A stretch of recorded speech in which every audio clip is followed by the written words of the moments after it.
What's up, guys? On this week's show, Daredevil Season 3 review. Pop culture romanticism. And we remake video games? Plus, Dumb shit of the week. All that and more on this episode of One Giant Leap for Geeks. It's one small step for man, one giant leap for Geeks.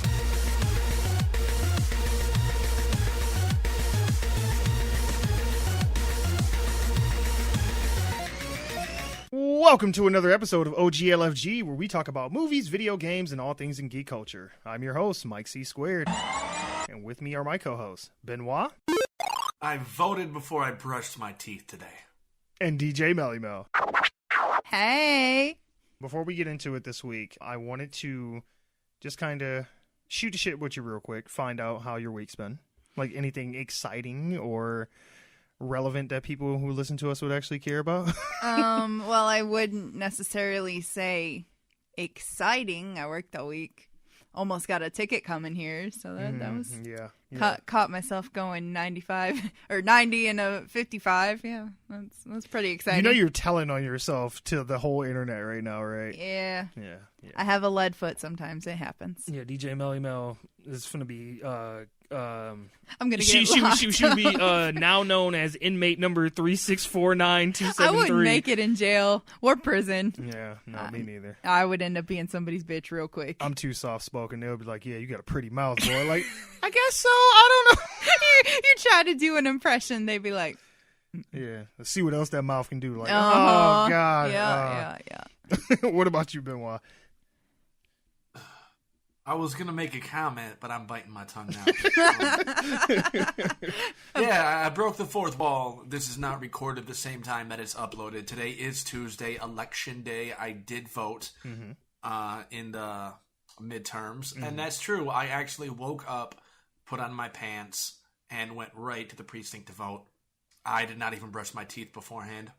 It's a good thing you did, though, too. And don't worry, kids, we're not going to get all into politics and shit. But it's a good thing you did, because from what I've been seeing, like, this is, like, one of the biggest, like, midterm election voter turnouts that we've had in a long time. Like, even more so than, like, the 2014 midterm. So, yeah. This one counted more, I think. Yeah. I think more people are invested. Sure. I think a lot of people who maybe didn't vote during the presidential elections didn't have more impetus now to go out and vote.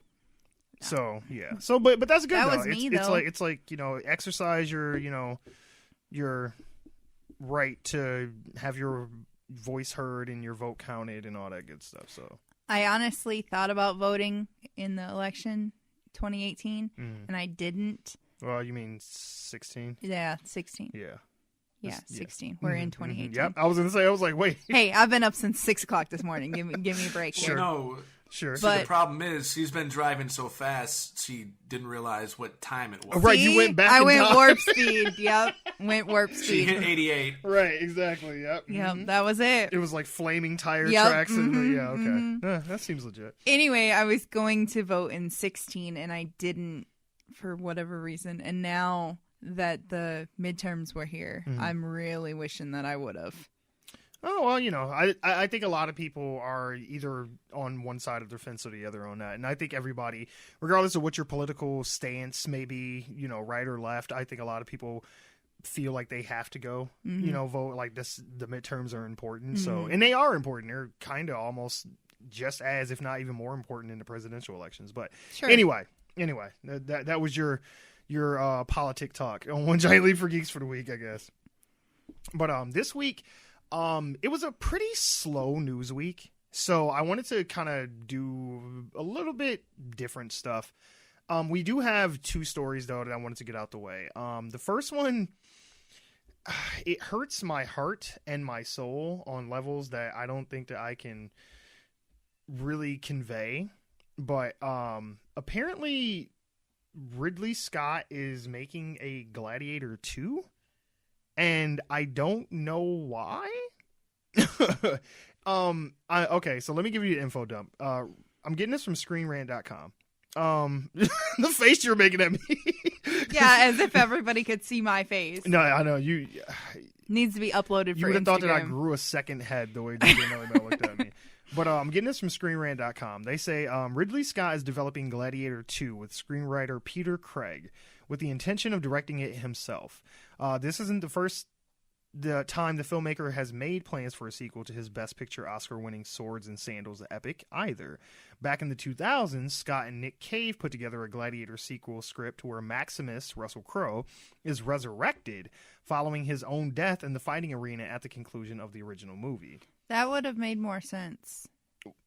Just saying. Hang on. Okay. To be clear, Cave's Gladiator 2 screenplay revolved around Maximus literally coming back from the dead and joining forces with not only his old buddy Juba, Djimon Hounsou, but also a group of embattled Christians in order to take on Lucius, the now grown son of Maximus's ex-lover, Lucilia, who's begun waging war against the entirety of Christianity. They go on to say the plan is still for the film to focus on an adult Lucius, who, as you might recall, was essentially saved by Maximus as a child when the Hispano-Roman general turned gladiator defeated Lucius's conniving uncle, Commodus, played by Joaquin Phoenix, in the ring, and thusly avenged his family's deaths before succumbing to his fatal wounds. Details beyond that are being kept under lock and key for the time being, including whether Juba will return, in turn paying off his promise to see Maximus again from the end of the original movie. Now, the reason I said that this hurts my heart is because Gladiator is probably one of the best sword and sandals movies that has come out in the last 30 years. Sure. I mean, we have Braveheart. Yeah, everybody loves Braveheart. I'm pretty sure that's a standard. Yeah, I mean, I've never met anybody like Braveheart. Fuck that bullshit. Although I can tell you two people that would be like, "What the fuck's Braveheart?" No, but don't you dare. I want to go out like he did in Braveheart, flaming arrows at my dead body. Oh yeah, well, that part, maybe not so much the being stretched and gored shit, but yeah. The arrows and shit, that's cool. I'll go out like that. Oh, no, this is like post-mortem, I'm dead, floating away. Oh, okay. Okay. Yeah, Gladiator, obviously everybody loves Braveheart. I think almost everybody loves Gladiator, too. Yeah. Also, not too. I personally love the original Gladiator. Sure. I say the original like there's another one. Yeah, I hope this doesn't happen, honestly. I just want to put that out there. But I love the original Gladiator.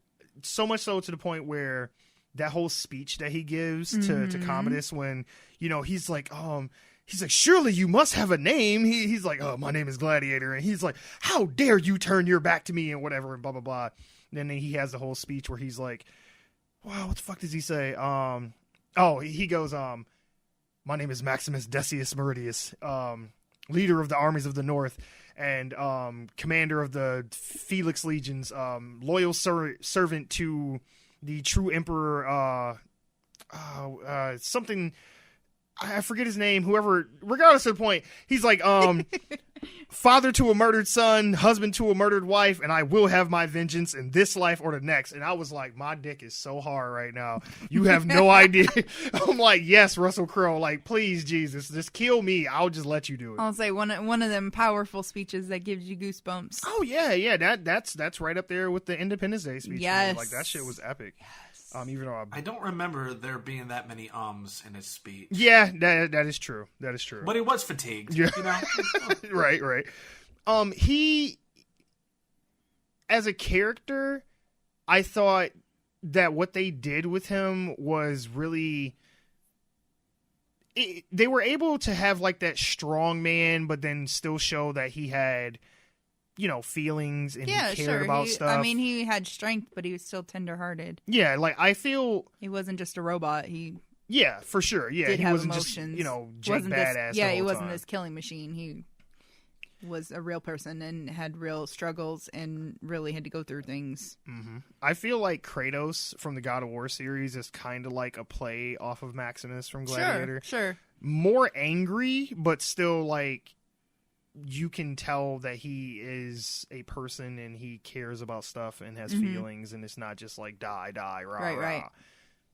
Now, you said, though, that supposedly in the script, or potentially in the script, it will be about Lucius fighting Christians or something. Well, in the original plans for the sequel, we have no idea what this one's going to be. Oh, the original plans. Yeah, but the original plans is they were going to. Yeah. I was just waiting for like Kirk Cameron to make his way into the film somehow. It seems a bit. Now it's been a long time since I've seen the film myself, so I might have some of the details wrong.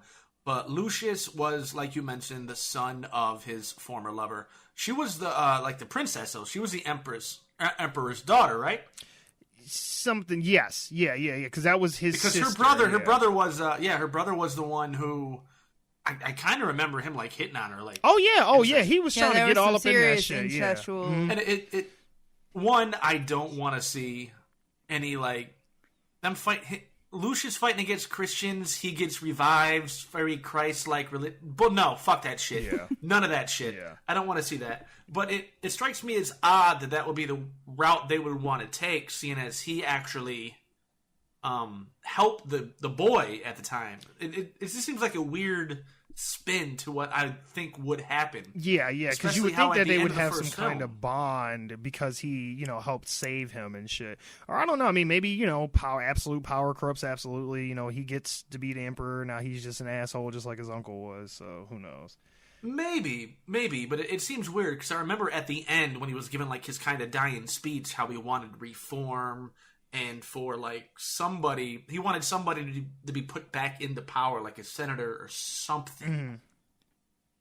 It just seems like if this film were to take place, say 20 some odd years in the future, it seems like a really weird turn for the writers to want to take. I agree. I'm not gonna lie though, like a part of me wanted. I still want to see that movie, like. I don't know what I want to see. Zombie Maximus, pretty much. they're gonna literally bring him back from the dead. I was like, sure, sign me up for that shit. Zombie Russell Crowe. I would say he wouldn't be zombie though. He would be. Yeah, more it would have been like some Lazarus Pit type shit. Yeah, and he'd be like rejuvenated and I'm better than ever. He'd still look old as fuck, but yeah. Now I read a little bit about this too, a couple different sources. I can't remember exactly where it was to cite it. But they did speculate that it could be potentially that Lucius winds up being the actual son of Maximus, seeing as his mother and Maximus were former lovers. So I was wondering if I don't know how they would be able to put that into the story without the mother, assuming she's still alive, explicitly saying something. But I thought it would be a nice jump-off point for a sequel that would not involve Russell Crowe at all. Like, you don't need to even bring back any of those characters who died in the first one. This could be an actual sequel. Sure. And I thought that would be a really good idea. Sure. However, you would also need to, since it's been, the movie came out in, I think, 2000? Mm-hmm. Yeah, about 20 years you would almost. need to somehow refresh the memories of everybody who watched the original one so it would make sense. But I would love to see I think a sequel could be good. I just don't know in exactly which direction they would take it. But like when you said revitalization, him versus the Christians, I got this like religious like no, like it's just it'll be Passion of the Christ too as well. Left Behind 4. I was gonna mention that, and that's kind of funny in that initially Mel Gibson was offered the role that Russell Crowe took. So really, yeah, Mel Gibson was originally offered the role, and I think like even Antonio Banderas, like Russell Crowe was definitely not the first person. Oh yeah, he was low on the totem pole for that movie. Yeah. Which Antonio would have been more historically accurate because he is, of Hispanic descent, sure. Maximus, but they got an Australian dude to play him. And it's like, yeah, no, that makes sense because, they have that scene where like the crowd is like chanting and they're like, Spaniard, and it's like, the white dude in the middle of the... It's like, yeah, okay. And he's like, yeah, that's me, yeah. It's like, all right, okay. We're just going to ignore that and pretend like that he's Hispanic. Sure. Russell Crowe is Hispanic, like Sylvester Stallone is Greek. It's like, no. Right. There you go. It's not as bad as Highlander. Oh, with, yeah. Yeah, but it's... Lambert, yeah. The movie was so good. Well, no, I don't mean... I mean, Sean Connery is a Frenchman or a Spaniard himself, but it's... Mm-hmm. Yes. Mm-hmm. But the movie was so good that I gave it a pass and Russell Crowe played a, Hispanic. Yeah. I'm sorry, you said Sean Connery, and all I can think of, like, out of all of the work that Sean Connery has done, the only thing that I can think of is him in that 1980s Zarbog or whatever. Some shit. Oh, we talked about that months ago. Damn card on Cards Against Humanity. Him and them red Speedo. With his... Oh, God.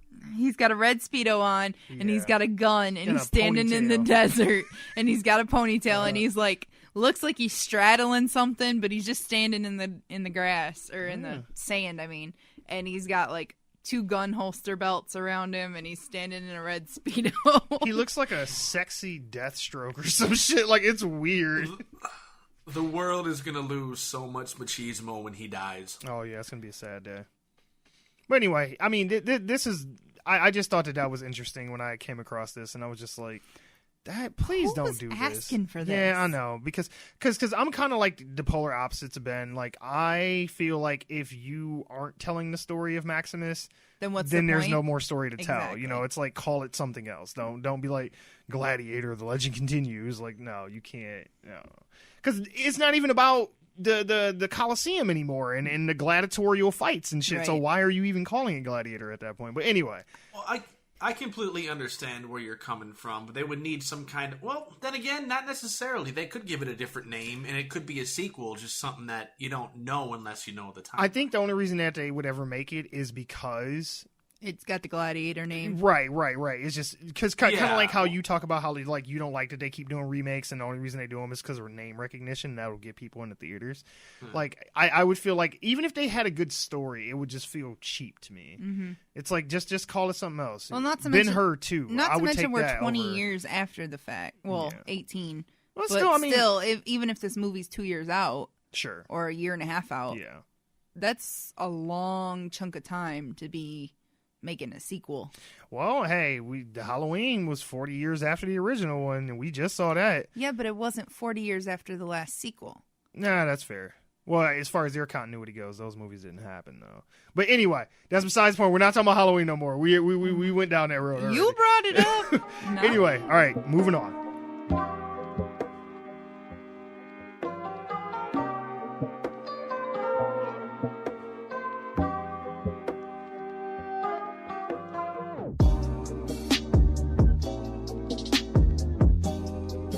This next one, this was kind of like funny to me because we were just talking about this. Like, DJ Melly Metal and I, if you guys didn't listen to our All the Horror episode on Evil Dead 2, yes, we saw Evil Dead 2 for the first time, and so we were introduced to the character of Ash, played by Bruce Campbell. Mm-hmm. And I had, before I seen that, I saw this other movie that Bruce Campbell was in called Bubba Ho-Tep. Where where basically he is in like a retirement home, and he and all the other people there think that they are famous people from the past. Like they're like okay, so obviously, Ben, from your reaction, you've seen this movie, right? I saw it like I was 18. I don't think it was even out for a year when I saw it. I thought it was ridiculously. I loved it. Okay. What was the black dude? Who did he think he was? It like Kennedy or some shit? Yeah, he thought he was JFK. He claimed to be JFK. Yeah. If memory serves me right, he claimed after an attempted assassination, they dyed him black. Yeah, they changed his race or some crazy shit to try to hide him and protect him. It was ridiculous. But Bruce Campbell's character thinks that he's Elvis, and then I think by the end you find out he is Elvis. No, he is Elvis. Okay, yeah, he is actually Elvis. You don't ever say he's not. and so it like there's some kind of Necronomicon type shit that comes and brings all this crazy shit towards the end. I was really fucked up when I saw that movie, and it was a long time ago, but I remember parts of it. Anyway. Somebody decided it would be a great idea to make a comic book mashing these two characters together, Ash from the Evil Dead movies and Elvis from Ho-Tep. and they're making a comic out of it. I don't know. Okay. I'm getting this from superherohype.com, though. It says, via The Hollywood Reporter, 2 of Campbell's most famous characters will co-headline a new title from the Dynamite Entertainment. The crossover titled Army of Darkness / Bubba Ho-Tep. They did not even try on a name. It was just what's the name of the movies? Just mash that up. All why right. wouldn't they do like Bubba Ho of Darkness or... They could have just Ash meets Ho-Tep or something. No, that sounds like I know, a right? porn. Bubba Ho of Darkness. Oh, yeah. Army of Ho-Tep would have been better. Hey, I would have took that. Oh, yeah, hey, I would have actually, took that. I like Yeah, I that. would've The took Army that. of Ho-Tep. But they said will naturally feature Ash Williams from the Evil Dead franchise and the quote-unquote real Elvis Presley as played by Campbell in 2002's Bubba Ho-Tep. Scott Duvall and Vincenzo Frederici, I think, will be the creative team launching the comic. The book is described as a series of universe-spanning events that involve an Elvis jumpsuit with special time travel abilities, a trip to 70s Vegas, plus the reveal of an evil new Book of the Dead. And a chainsaw. The Necronomicon Ho-Tep is what they're calling it. Okay, hang on. According to Duvall, the team-up is organic. Okay, the team-up is organic because Army of Darkness and Bubba Ho-Tep were spiritual siblings. Often viewing the films in close succession, I knew that Ash and Elvis team-up would go together like peanut butter and banana, said Duvall. These two worlds already fit so well together in tone, it made it totally plausible that they could coexist on the same plane. Wanting to see what it would be like if Ash and Elvis interact is a big part of what sparked this. And I'm so thrilled we'll get to finally see that in these pages. I don't know. I feel like this is like somebody's like fever dream, or like they got high on some shrooms out in the desert and it was like, oh my God, I got this great idea. Yeah, for a comic. Like, okay. Honestly, though, I feel like this would have made a great movie. Possibly. More so than a comic. Yeah, they should have possibly. made this into a movie. They, Because why not? fuck, they might. I mean, honestly, bless his heart. You know, Bruce Campbell, you know, I think he's hilarious, but all he's ever really going to ever be known for is the Evil Dead. You know, Or the guy on Burn Notice. No, because nobody's coming to, oh, you're that guy from Burn Notice. That's like, the no. only... Hey, what about Jack? That's Yeah, right. the only thing that I know him from. Like, before we watched Evil Dead. You were like, oh, that's the guy from Burn Notice. Well, no, because I had seen Army of Darkness before I saw Okay, Burn Notice. yeah. Mm-hmm. And when I saw Burn Notice, then I was like, hey, that's the guy from Army of Darkness. Mm-hmm. And then afterwards, I had forgot about Army of Darkness. Mm-hmm. And when we went back and watched Evil Dead, before I realized that they were all connected, you know, the Army of Darkness was connected to the Evil Dead movies, I was like, hey, that's the guy from Burn Notice. That is hilarious. Just come up to him at like a convention. You're from Burn Notice. He's like, Fuck I you. Yes, yeah, sure. Sure, if that's He's what like- you want to know me from. He's like, hey, it was a paycheck. Fuck it. See, what this world really needs is like Bruce Campbell pulling an Eddie Murphy. There Nutty you go. Professor, and just There you playing go. every role. Just every fucking character role. he's ever played in anything. All 3 of the different characters he played in the Spider-Man movies. He can be the wrestling announcer, the bellhop dude at the theater, and the concierge at the restaurant. The French concierge at the restaurant. Yeah, he can play all those characters. Yeah, I'd watch that. and he can just brand it like Tyler Perry. Bruce Campbell plays Bruce Campbell, and Bruce Speaking Campbell's of- Bruce Campbell starring Bruce Campbell. Just Right, Bruce directed, Campbell. produced, written, acted, edited by, music composed Speaking by. of Tyler Perry, Oh, I was God. actually We are never speaking of Tyler. funded No. by Kickstarter. I was actually going to send you this information this week, but I got busy. Tyler Perry has announced that the Medea movie coming out in 2019, Medea's Funeral or Family Funeral or Is it whatever, the last one? is the last one. Good. Yeah, and then she's Because gonna go pull like a he's- Gladiator 2, and Medea will come back. No, from right, he the to said fight- dead. that help he fight the does not Christians, want to yeah. be Medea's age playing Medea. So this will be the last that we see of Medea. You know, I'm disappointed in Tyler Perry because have you guys seen Gone Girl? That Ben Affleck movie where Oh, everybody yeah, thinks yeah, he killed yeah. his wife? Yeah. Okay. Tyler Perry plays his lawyer in that movie, and he does really good. Like, he's not goofy, and it's like, oh, hey, hello, how you doing? Like, he ain't doing none of that bullshit. And he's being in, like, a serious, dramatic role. Right. And I was like, you know what? I like this Tyler Perry. He's got a couple movies that he's in that he plays that serious. Yeah, but then he Without went right the back Medea? to that, boo, Medea Halloween. It's like, Oh, my why? God. Like, honestly, if he was to ever had a moment to where he could have got his career and got people in Hollywood to take him seriously and general audiences to not always think of him as Medea, he should have stopped doing those movies like Long 5-6 time ago. years ago. Yeah. It's like, you can't try to put it to bed next year and be like, no more Medea movies. It's like, no, that's all you're going to be known for now. I'm sorry. The man was in a movie in a dress with Eugene Levy. You can't undo that. Yeah. Oh my! I'm starting to have like a fantasy booking moment now. I want to see Tyler Perry play as Medea, alongside of Vicki Lawrence as Thelma Harper from Mama's Family. The only thing I thought of when I first saw Medea was Vicki Lawrence from Mama's Family. Yep. No, because when I saw Medea for the first time, the only thing I could think of was Grandmama from the old like basketball commercials. Who was that who used to play Grandmama? Oh, you're talking before my time here. Ben, you should know. Who was it? It's been so long since I've even... And basically, he was like the Shaq of his time. I can't think of his name. Yeah, but who played Grandmama? I haven't seen that. Yeah, because he had the wig and the dress. He was basically Medea, like, doing slam dunks and shit, but had a straight up mustache though, like wouldn't even hide and shit. And I was like, oh, okay. Oh my god. Anywho, but so yeah, kids, get excited for the Army of Darkness / Bubba Ho-Tep comic coming to a comic book store near you, I guess. Army of Ho-Tep. Yeah, no, honestly, I think they should change the name. Army of Ho-Tep sounds a lot better. That does sound pretty sweet. I'll give you that. It'd probably sell better. Yeah. Well, that would somehow tie in, like, the Bubba Ho-Tep movie, because that was the mummy's name. So, like, it would... The Army of the Mummy. Yeah, it sounds more pleasing to the ear than Army of Darkness / Bubba Ho-Tep. I'm like... And again, it's like, the first two movies aren't even called Army of Darkness, but that's just the one everybody knows. So they're just like, we're not... Evil Dead... Bubba Ho-Tep would have made more sense than Army of Darkness, Bubba Ho-Tep, but whatever. Anyway, moving on. I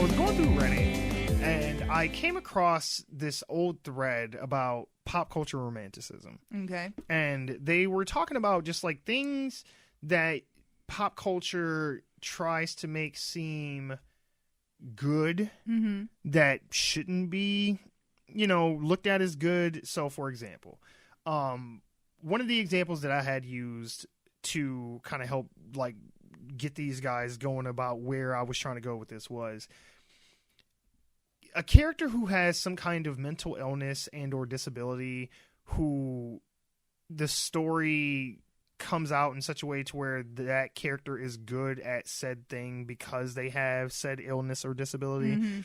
It's like, because for example, you had brought up earlier off mic, Monk. Oh yeah, Monk. Yeah, the show Monk. And it's like, because he's obsessive about everything, that is what makes him a good detective. Right. And I'm like, that's not how... That's kind of exploiting his obsessive compulsive disorder. Yeah, I'm like, that's not how, mental illness and disorders and stuff work. Right. I'm like, it doesn't make you like a super anything. Like, an example that I used was that Ben Affleck movie, The Accountant, where he has a high-functioning form of autism. So that's supposed to make him super good at math, and he can kill people and learn karate real good and shit because he can, process information differently. And I'm like, that's not how any form of autism works. Like, I'm sorry. Like, it don't work like that. And that kind of bothers me. So what I did is I posed to them, like, tell me some of the things in pop culture that you don't like, that pop culture romanticizes and tries to make seem good, which aren't necessarily inherently good things. Right. And Benoit, I'll let you go ahead and go first. I honestly couldn't really think of anything. I mean, the closest thing I could think of would kind of be how the relationship between Harley Quinn and the Joker has suddenly become a real... That's a good one. Just because originally from the cartoon, I'm like, why why I understand her having kind of like a love for Joker, Stockholm Syndrome, manipulation, things like that. But Joker views this woman as expendable and always did. So when I see this reimagining in all these people who don't know about the history of the character, I sound like an elitist right now. But basically it's like, this is not the relationship. The way it's being portrayed in the films now is not the relationship that I was introduced to these characters as having. So I don't like it. And it's almost reminiscent of like the 50 Shades of Grey. Mm-hmm. Yep. That's another where one. it seems like this woman's, and then it reminds me of things I've heard about Bella's character in the Twilight series. How she's just kind of like this hopeless, can't help herself, always being used, and that's the closest thing I could really think of that might fit within what you were kind of asking about pop culture romanticism. Those are actually really good examples. I didn't really want to dig deeper into that. Sure. Because knowing myself, I will go off on a tangent and hijack this podcast. No, but so I'm those going to are just good, leave it at that. No, those are good because I agree.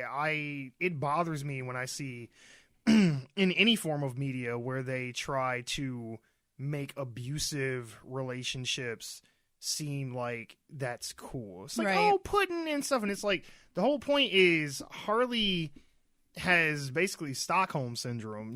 She's like a battered wife, and she doesn't know how to break away from that. Yeah, she doesn't know that she can leave. Yeah, or she doesn't believe like that she deserves better than that. Right. She thinks he's conditioned her to feel like this is what a relationship is supposed to be, and this is what me showing you love is, and all that shit. It's actually kind of funny that Ben brought up the cartoons, because I remember the Batman cartoon.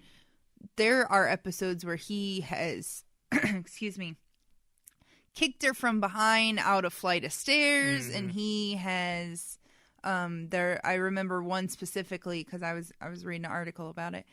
She presents herself in a sexual way, like she wants some of his attention, and he just shoves her off a desk and keeps her going. He's held a gun to her head. Well, he's given her up to Batman to save himself. Yeah, multiple times. Multiple times. And even if you haven't read the comics, which most people who follow superhero movies today haven't. Sure.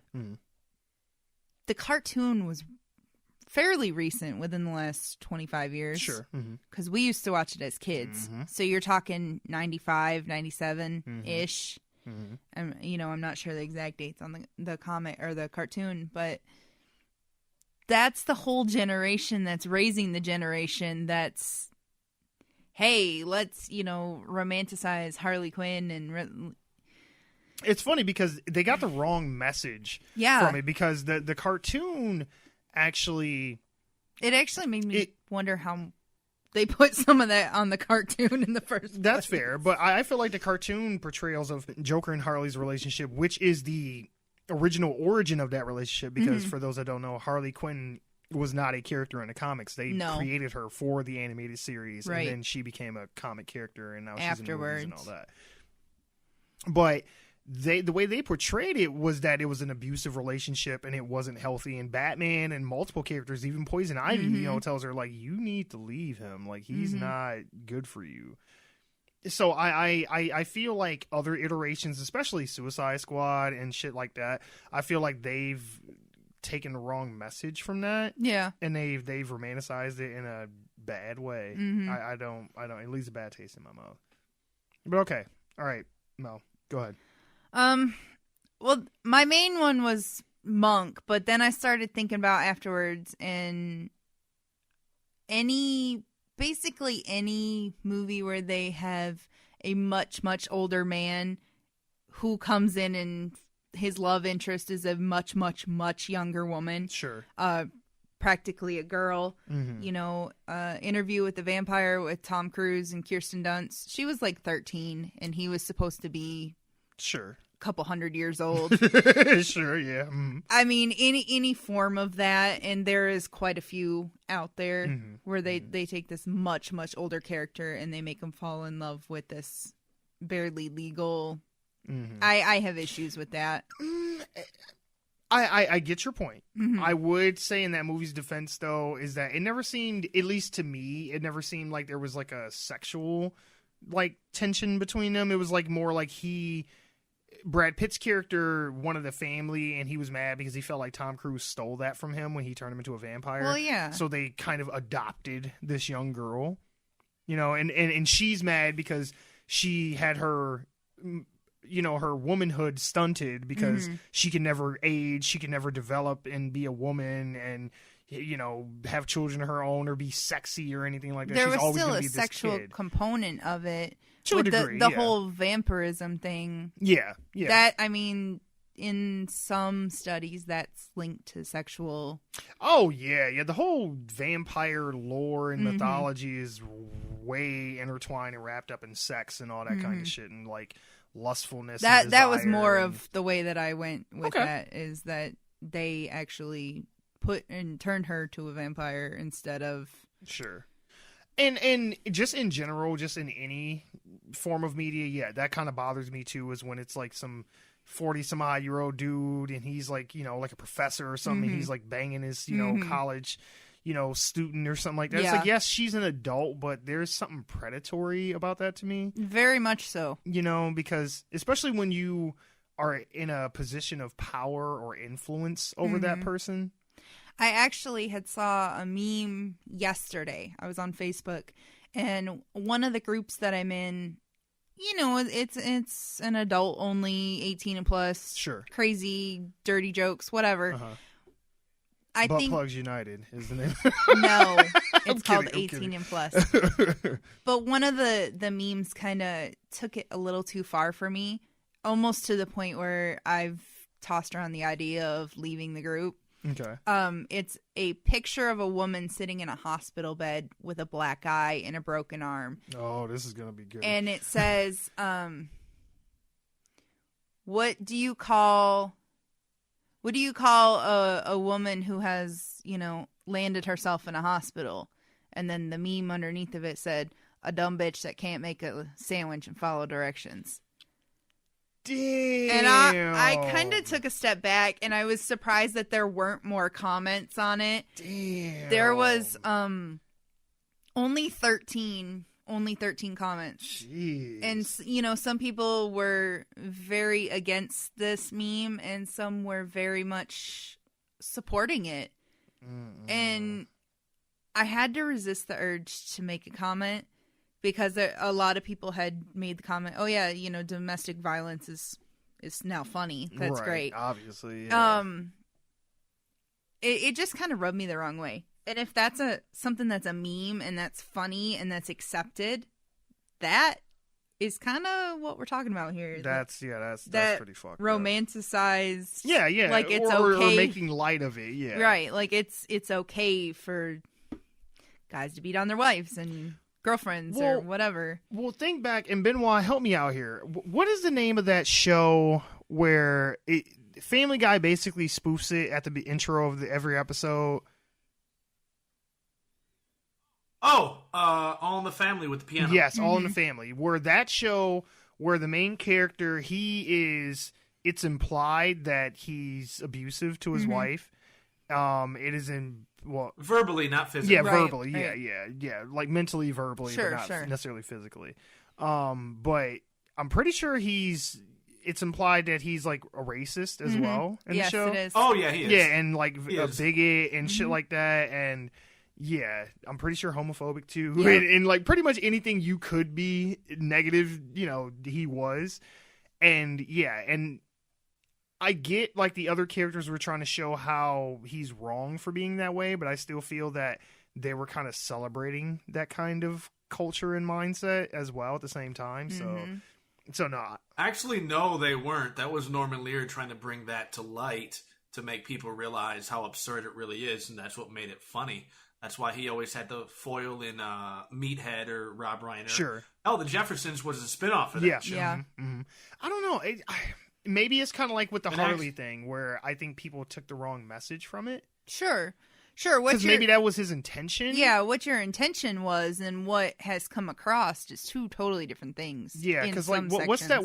It's another show from back in the day where the guy, he's like, one of these days, Alice, he's like, pow, straight to the Honeymooners. moon. Yeah, that. It's like, the Honeymooners. Yeah. He's like straight up talking about, I'm gonna knock you the fuck out one of these days, and it's just like, and there'd just be like a laugh track or whatever would go in, and it's just like, that shouldn't be funny. Oh yeah, that was back in like the 50s when we still had gender roles. Yeah, exactly. Yeah, but did you have any other one before I no, not that I can think of. Okay.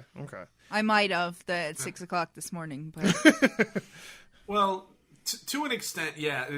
The one that really jumps out at me are just these women or these girls who have like no self-esteem.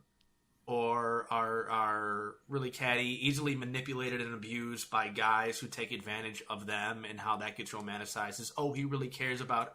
No, that's not a healthy relationship, and that's what bothers me. I agree. And to a lesser extent, because normally it's just a punchline and not meant to really be romanticized, but I've seen like gags and bits of like retard strength, where if somebody is mentally deficient, they're like super strong, or like you said, though he wasn't like mentally retarded or had autism or anything. He just had OCD and But I mean, it's still a psychological thing that people need to be treated for, and not necessarily.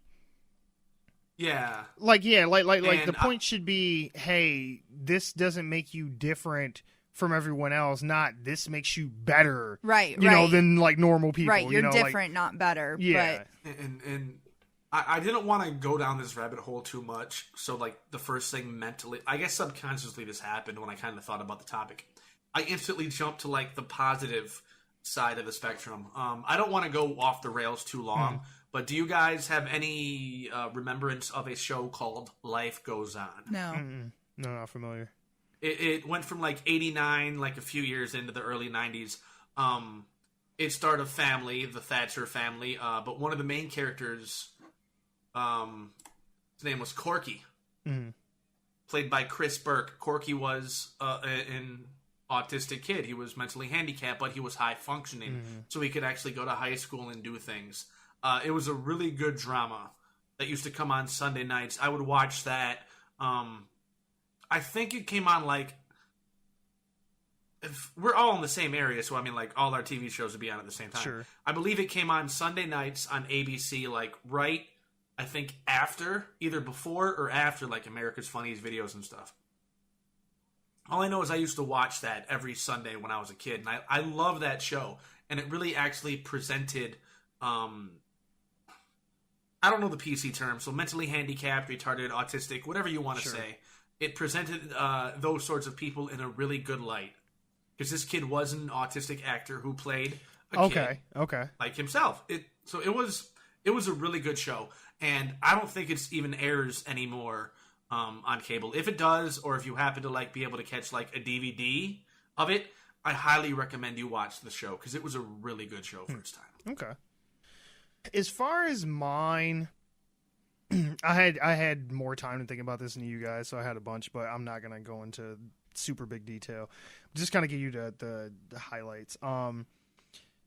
Men or women who interrupt weddings to confess their love to another person. Thank you. That shit drives me fucking insane when I see that in movies. It's like, wait, no, but I love you, and he doesn't understand about that passionate night that we had because we were on a business trip and we were stuck together on a plane or some. And it's just like, are you fucking serious right now? Like, we have built a life together. We are trying to continue to build a life with each other. We have known each other for like, perfect example. Titanic. Yes, Billy Zane plays an asshole-ass, obnoxious, rich character in that movie, but they have known and have a rapport with each other for some time now. That was the thing, though, is they didn't. More so than the random motherfucker that she met that same day on the boat. And it's just like 1913. She was that unhappy. Look, because I'm like, she was ready to disown her family and just throw her life away to go run off with this motherfucker who she don't know from Adam. I'm like, and I promise you give him one night of drinking out with his buddies and he'd have been cheating on her because he seemed like one of them wild, like you can't pin him down type characters. And I'm like, so you was ready to die to be with this dude? Like, okay, all right, sure, whatever. But yeah, anytime that happens in movies, that bothers me on so many levels because I'm like, not to say that people don't break up with people for shitty reasons, but if you telling me that you just met some random person over the course of a day or two and now you were so enamored with them that you're willing to throw away whatever future you had, playing with somebody else. Granted, they could have been an asshole. They could have been, not a good person for you. But you should leave them because they aren't a good person to be with. Right. Not because you met a new random motherfucker like that. You don't even understand. Like, that rubs me the wrong way on so many levels. Another one that I have, and we've pretty much touched on this a lot, so I'm not going to really go into it, but mentally manipulative relationships. Like we talked about with Harley and shit, and a bunch of other character relationships like that. All that kind of shit bothers me. One of my favorites, self-righteous asshole characters who everyone thinks is cool. Tony Stark is the biggest asshole in all of the MCU. Yeah, he is. But everybody loves him. Not everybody. The characters in the universe will call him on his shit. Sure. Occasionally, but everybody still likes Tony pretty much. Mm-hmm. Like that kind of stuff. Ferris Bueller. Ferris Bueller's Day Off is one of my favorite movies of all time. I love Ferris Bueller. But Ferris Bueller is an asshole. Is one of the most reprehensible people I have ever seen in my life. Yes. And he gets everything he wants, and everybody loves him. And he is a horrible fucking person. Yes, terrible. He is. You were going to say something, Ben? I was just going to agree with that. I absolutely... I'm going to say 1985. Yeah, I was going to agree with that. I absolutely love that movie. But if you go back and you watch it, there's no reason that I should love that movie. Oh, no. I actually showed it to Amber for the first time last year, and I think she enjoyed it too, but at the end of it, I was like, yeah, he is, like, evil. like he makes his parents think he's, like, on his fucking deathbed. He has the whole school thinking he's got, like, cancer or some shit and raising money for him. Yeah. And it's in the poor principal. The sister's the only one that calls him on his shit. Yeah, but the poor principal, like, yes, he was an asshole, but he was doing his job. Now, granted, he went above and beyond his job. I ain't never met a principal that did that. Yeah, when he showed up at Ferris's house, that was a little bit too much, but he was just like, I'm finally gonna catch him. Right. Like, I'm gonna finally expose him for his shit. And so I understood his motivation. I think he went too far. But he was just doing his job, and we're supposed to not like him because of that. I'm surprised that his best friend never called him out on his shit. He kind of does. I mean, he tries. When they get the car back and he sees all the mileage on it, he tries, but at the same time, he gets over it in like real 5 quick. minutes. Yeah, he's like, all this happens within the same day, and it's just like, okay, it's all good. He's like, I'm gonna take responsibility for this. I always wanted to see a sequel to Ferris Bueller where he's an adult and everybody just hates him because he was such a dick. But go ahead, Ben. There actually was a. I was wrong. I had to think about it a little bit. The movie actually came out in '86, not '85. What you were saying, you want to see a sequel? There actually was a television show which only lasted one season in like 1990 or something. And to go to how Bueller was an asshole. His friend, I can't remember. Cameron, yep. Mm-hmm. Cameron, who was played by the guy who would kind of be like the chauvinist on Spin City. Yep. Cameron was to Ferris Bueller. Mm-hmm. Get rid of like the romance aspect. Okay. His friendship with Ferris was very similar to some of these women we've been talking about in their Yeah, that's true. He's the Harley to his Joker for sure. Yeah. God damn. I would never see now, that. Now, he's not expendable like that, but it's the same kind of concept. Well, the person doesn't have much confidence. They're easily manipulated. They're talked into doing things that they otherwise He kind of is expendable, though, because there's a scene where Ferris is on the phone with the principal, and he kicks Cameron in the ass, and he's like, well, why'd you do that? You kicked me. why'd you yell at me? Because you kicked me. You know, like, they go back and forth with each other. But I think, though, with their relationship, though, that Ferris, to some degree or another, in his own twisted way, he actually does care about Cameron. Whereas the Joker, I don't think on any level cares about Harley. All. I think the Joker just wants a companion. Well, no, that's the point. That's why maybe Harley Quinn and Joker wouldn't be the right. Sure. But something like that. Close, yeah. But their relationship is somewhat abusive, where Ferris does. I mean, he alienate's not the right word, but he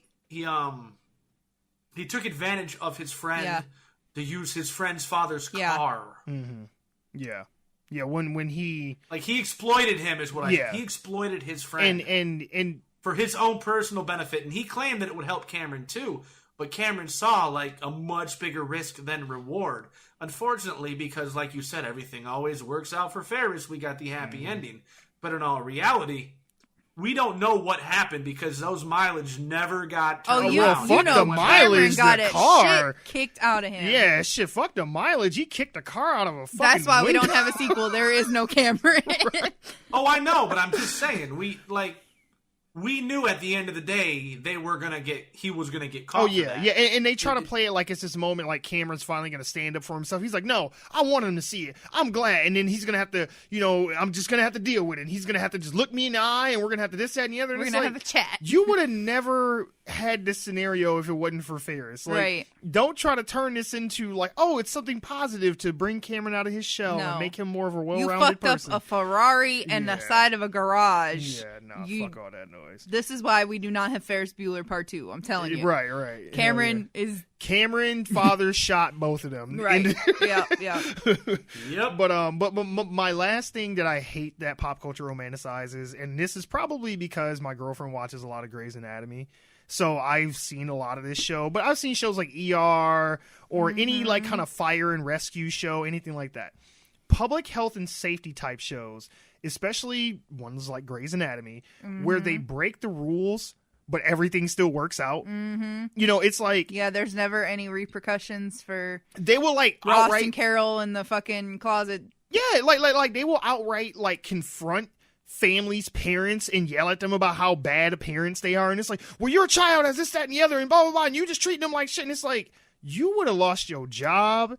That hospital would have got sued. And everything's okay. And by the end of it, they're like, oh, you're right, Dr. Phillips. Like, we weren't treating our child correctly. And it's like, no, fuck you. Like, that kind of stuff drives me crazy when I see that shit, where I'm just like, and they're like, oh, you can't do this. That's against OSHA rules and this, that, and the other. And it's like, I don't care. I got a patient to save. And it's like, yeah, you ain't gonna have no patience after this episode. And there's never any repercussions of it. No, every now and then, they try to make it seem like somebody might have gotten in trouble, and the review board's going to have to look over this, but they never get fired. It's always wagging their finger at them, like, you better not do that again, but nothing ever happens. And that shit, like, I don't know if you ever saw House. House was an asshole to like everybody that walked into that hospital. Oh, yeah. Oh my god! But because he always figured out what was wrong, it was like, oh, all's forgiven. It's like, no, fuck this dude. Like, is that kind of like Tony? Tony's always an asshole, but Tony always comes in and figures out a way to save the day. Yeah, because he's the smartest guy in the room. So it's just like, well, I guess, hey, we put up with him being an asshole because reason. House is a good thing though. I forgot about House, but House was a dick. Yeah, so any kind of show House was a dick. Yeah, any kind of show that's like that, where they do some asshole-ish type shit, or something that's really just outright even illegal sometimes. Popping pills and but it's fine. By the end of the episode, it's fine. Everything's fine. Whatever. Everything's fine. But that's kind of on the fringe of that character being a bit of an anti-hero. I suppose. But that's for later. That's for later in the podcast. Okay. All right. But yeah, no, that was our little things that we hate that pop culture tries to make seem cool or okay or romanticize in some way, shape, or form. That was fun. I like that one. That was interesting. That was nice. On a very special episode, which I leave for you. Well, I mean, it gives some meat and potatoes to our show. Sure. Yeah. We don't always just talk about superheroes and shit. Mostly, but what else? Anyway, moving on.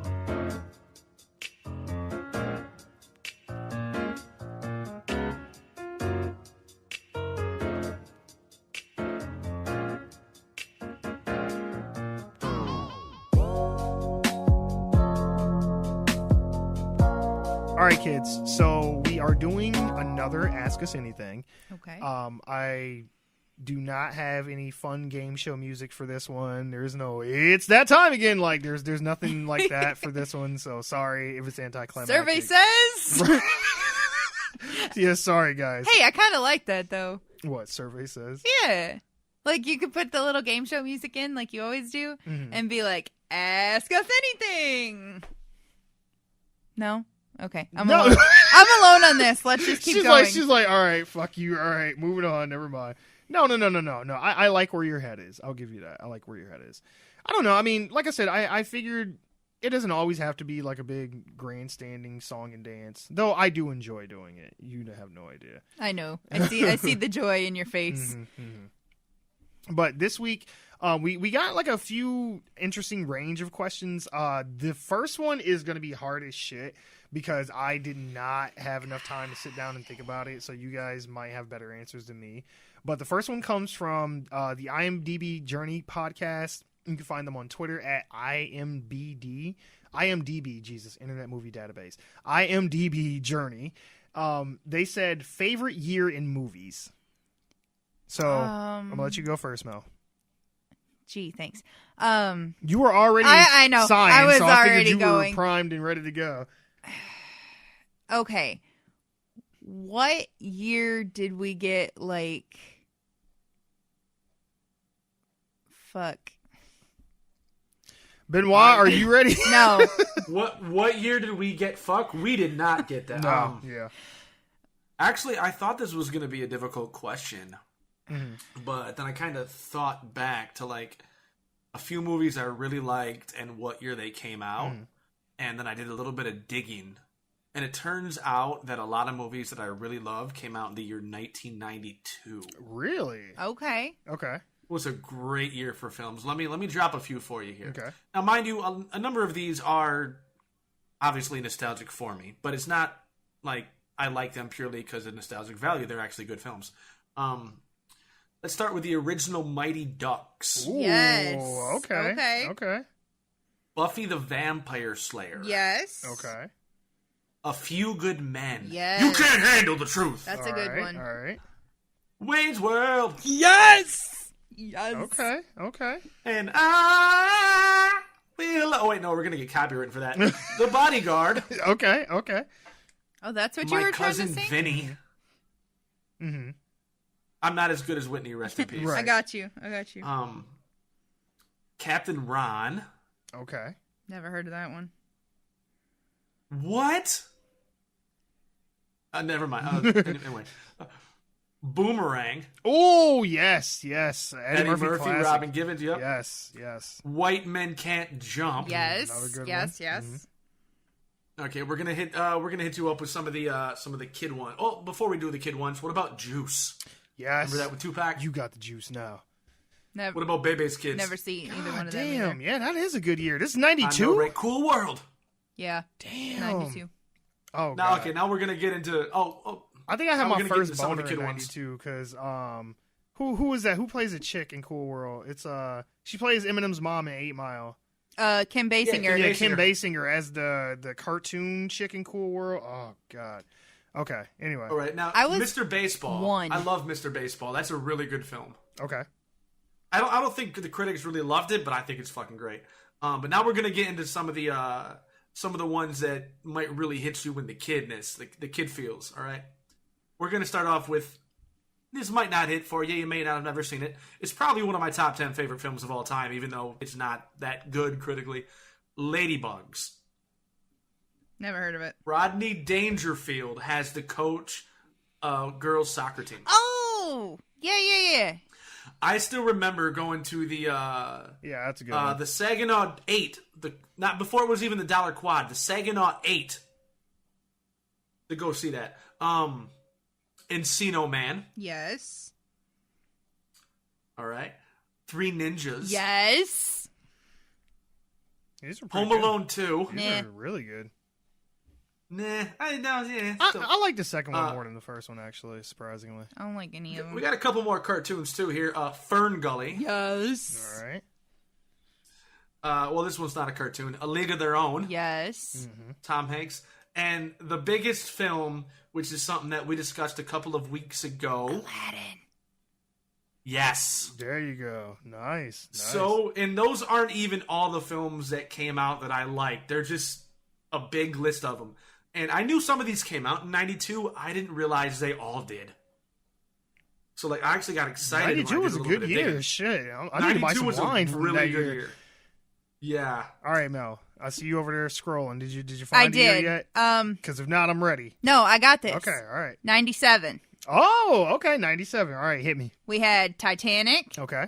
L.A. Confidential. Boogie Nights. Okay. As Good as It Gets. Go. Okay. Good Will Hunting. All right.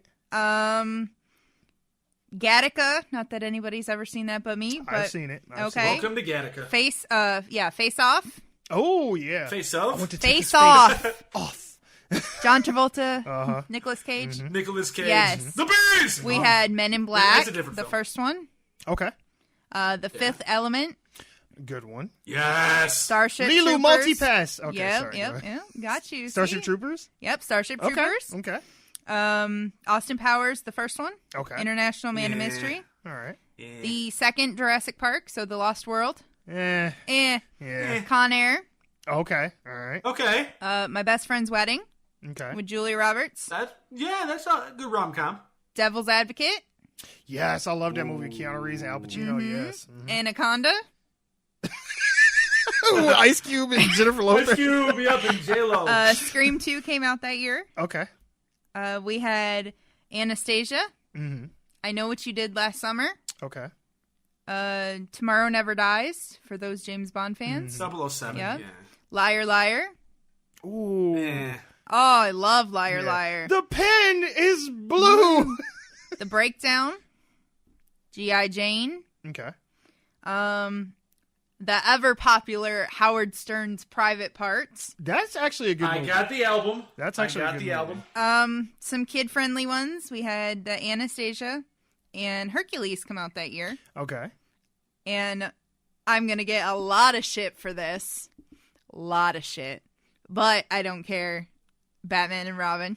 Oh, God. The nipples. The bad nipples, yes. The nipples. With Mr. Arnold Schwarzenegger and George Clooney. Everyone, chill. Ashley Judd and Morgan Freeman in Kiss the Girls. That's a good movie. That's a good movie. Okay. The Rainmaker with Matt Damon. Mm-hmm. I mean, most of these I knew came out in 97. Okay. That's a good list. That's a good list. They don't hit me as hard as 92, though, so there's a good thing we have. I would say 92 was a good year, but in my defense, I didn't know that most of those came out in 92 because I was only one. So, to be fair... Well, that's what I was saying, too. I knew a number of these came out in 92. I didn't know all of them did. Right. Because, I figured it was just best to go through, my top so many movies and then start from there. Right, but it holds more nostalgia for me and Ben because Sure. we're older than you. So, yeah. So, I get you. I mean, looking back, yeah, the movies that dropped in 92, some of those are, my favorite all-time movies. Aladdin is my favorite Disney movie ever. But, I mean, 97 had a pretty good list. Okay. All right. Fuck both of y'all shit. I got the best year of movies, hands down. Okay, maybe not hands down. If you say the one that I just looked up, then I'm going to be pissed. Okay. All right. You ready? Mm-hmm. Brace yourself. Before the turn of the century, before the new millennium. I'm out. I'm out. 1999. Okay. All right. Nope. All right. That's not the one that I just looked up. All right, now hear me The out. Matrix. Hear me out. Oh, yes. Oh, hands down. Matrix. The Matrix. Yep. Okay. All right. Fight Club. Yep. American Beauty. Oh, yeah. Mm-hmm. The Green Mile. Mm-hmm. The Sixth Sense. Mm-hmm. Being John Malkovich. Mm-hmm. Okay. Iron Giant. Mm-hmm. Toy Story 2. The best Toy Story. Office Space. Mm-hmm. The Blair Witch Project. Mm-hmm. No. Star Wars: The Phantom Menace. No. No, fuck You that. had me to the last two. Eyes Wide Shut, which some people don't like that movie. I actually That's really a good enjoy movie. that movie. Boys Don't Cry. Mm-hmm. The Talented Mr. Ripley. American Pie. Yes. Yeah. Dogma. Mm-hmm. I love that movie. Oh. The Mummy Yes. with Brendan Fraser. Yes, The best the Mummy. best one. Mm-hmm. 10 Things I Hate About You. Love that movie. Tarzan. Yep. Boondock Saints. Yep. Oh. Sleepy Hollow. Mm-hmm. Yep, Sleepy Hollow. Virgin Suicides. Yeah. I liked it. Hang on. There was one other one here. Big Daddy. Summer of Sam. Mm-hmm. Yeah, Big Daddy. Girl Interrupted. Idle Hands. Idle Hands. Cruel Intentions. Mm-hmm. Oh, Yeah. Cruel Intentions. Yeah, Okay. see, I skipped over that one too. And there's like a lot more, but 99 had some good movies. 99 was good. I was shit talking. I don't think it's the best ever, but a lot of good movies came out that year. I'll say 99 had a lot of rom-coms.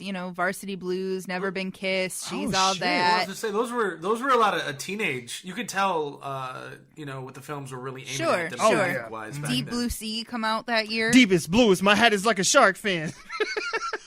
LL Cool J. Oh, poor LL. Him rolling around. That Are I you think sure that there was the- only 3 sharks? Yeah, I think that was the last song he ever put out, and that. Hey, I don't he ended care. his music career on a low. I don't Now care. he's stuck doing NCIS What? Chicago. or L's whatever been the making fuck. music forever. Los Angeles. He'll never stop. Who? He'll be dead still releasing music. Who's that? LL. Really? He'll be releasing stuff from the grave like Tupac. Oh, man. He's one of the best ever. So this one came from Tuesdays with Mary at TWM_podcast on Twitter. They said, favorite anti-hero from any universe, and of course, why? Deadshot. Okay, why? Because he's badass and he's got really good aim. Is and he an anti-hero, though? Well, I guess if you go off the Suicide Squad Technically. one, yeah, I guess so. Because in the comics, he's just a villain pretty much. But if you go off of Will Smith's version, True. Sure. That's Okay. kind of what I'm going off of. Okay. All right. Fair. Benoit, who you got? Well, House is almost anti-hero. If anything, he's like chaotic good. Sure. Okay. So I wouldn't really consider him that. It's kind of a toss-up. We got Stone Cold Steve Austin. Ooh. That's a good one. Stone Cold! That's a okay. good one. And Vegeta. Oh, fuck you. It's a toss-up. Oh, that is so good. I'll say It's a you had toss-up. me with Stone Cold. You lost me at Vegeta. Oh, no. Vegeta. Oh, I love Vegeta. Vegeta. Oh, it's over 9,000. Oh, my God. Oh, that is really good. Damn, that's good. I can't outdo that. It's a toss-up. It's a toss-up. I'm like, I couldn't choose between the two. I mean, let's put it this way. Austin was a heel that became an anti-hero. Mm. He was never like pure baby No, face. he was so never he was a face, at no. best anti-hero. And while Vegeta is now a face, a good guy, he still is like a begrudging. Oh, yeah. Although now that he's with Bulma and he's not as much of an anti-hero as he used to be, but he still fits the role. Oh, yeah. No, for sure. God damn. Damn, those are good. Because I peaked in, like, my love for both those. Well, yeah, Stone Cold Steve Austin, he's a character. But for both those characters at around the same time, so god damn, those are good. Damn, those are good. Oh shit.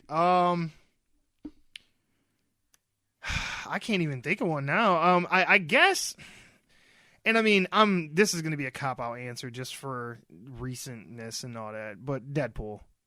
Deadpool is probably Fair enough. now my favorite anti-hero. Fair enough. I'm like, Makes sense. Yeah. And I mean,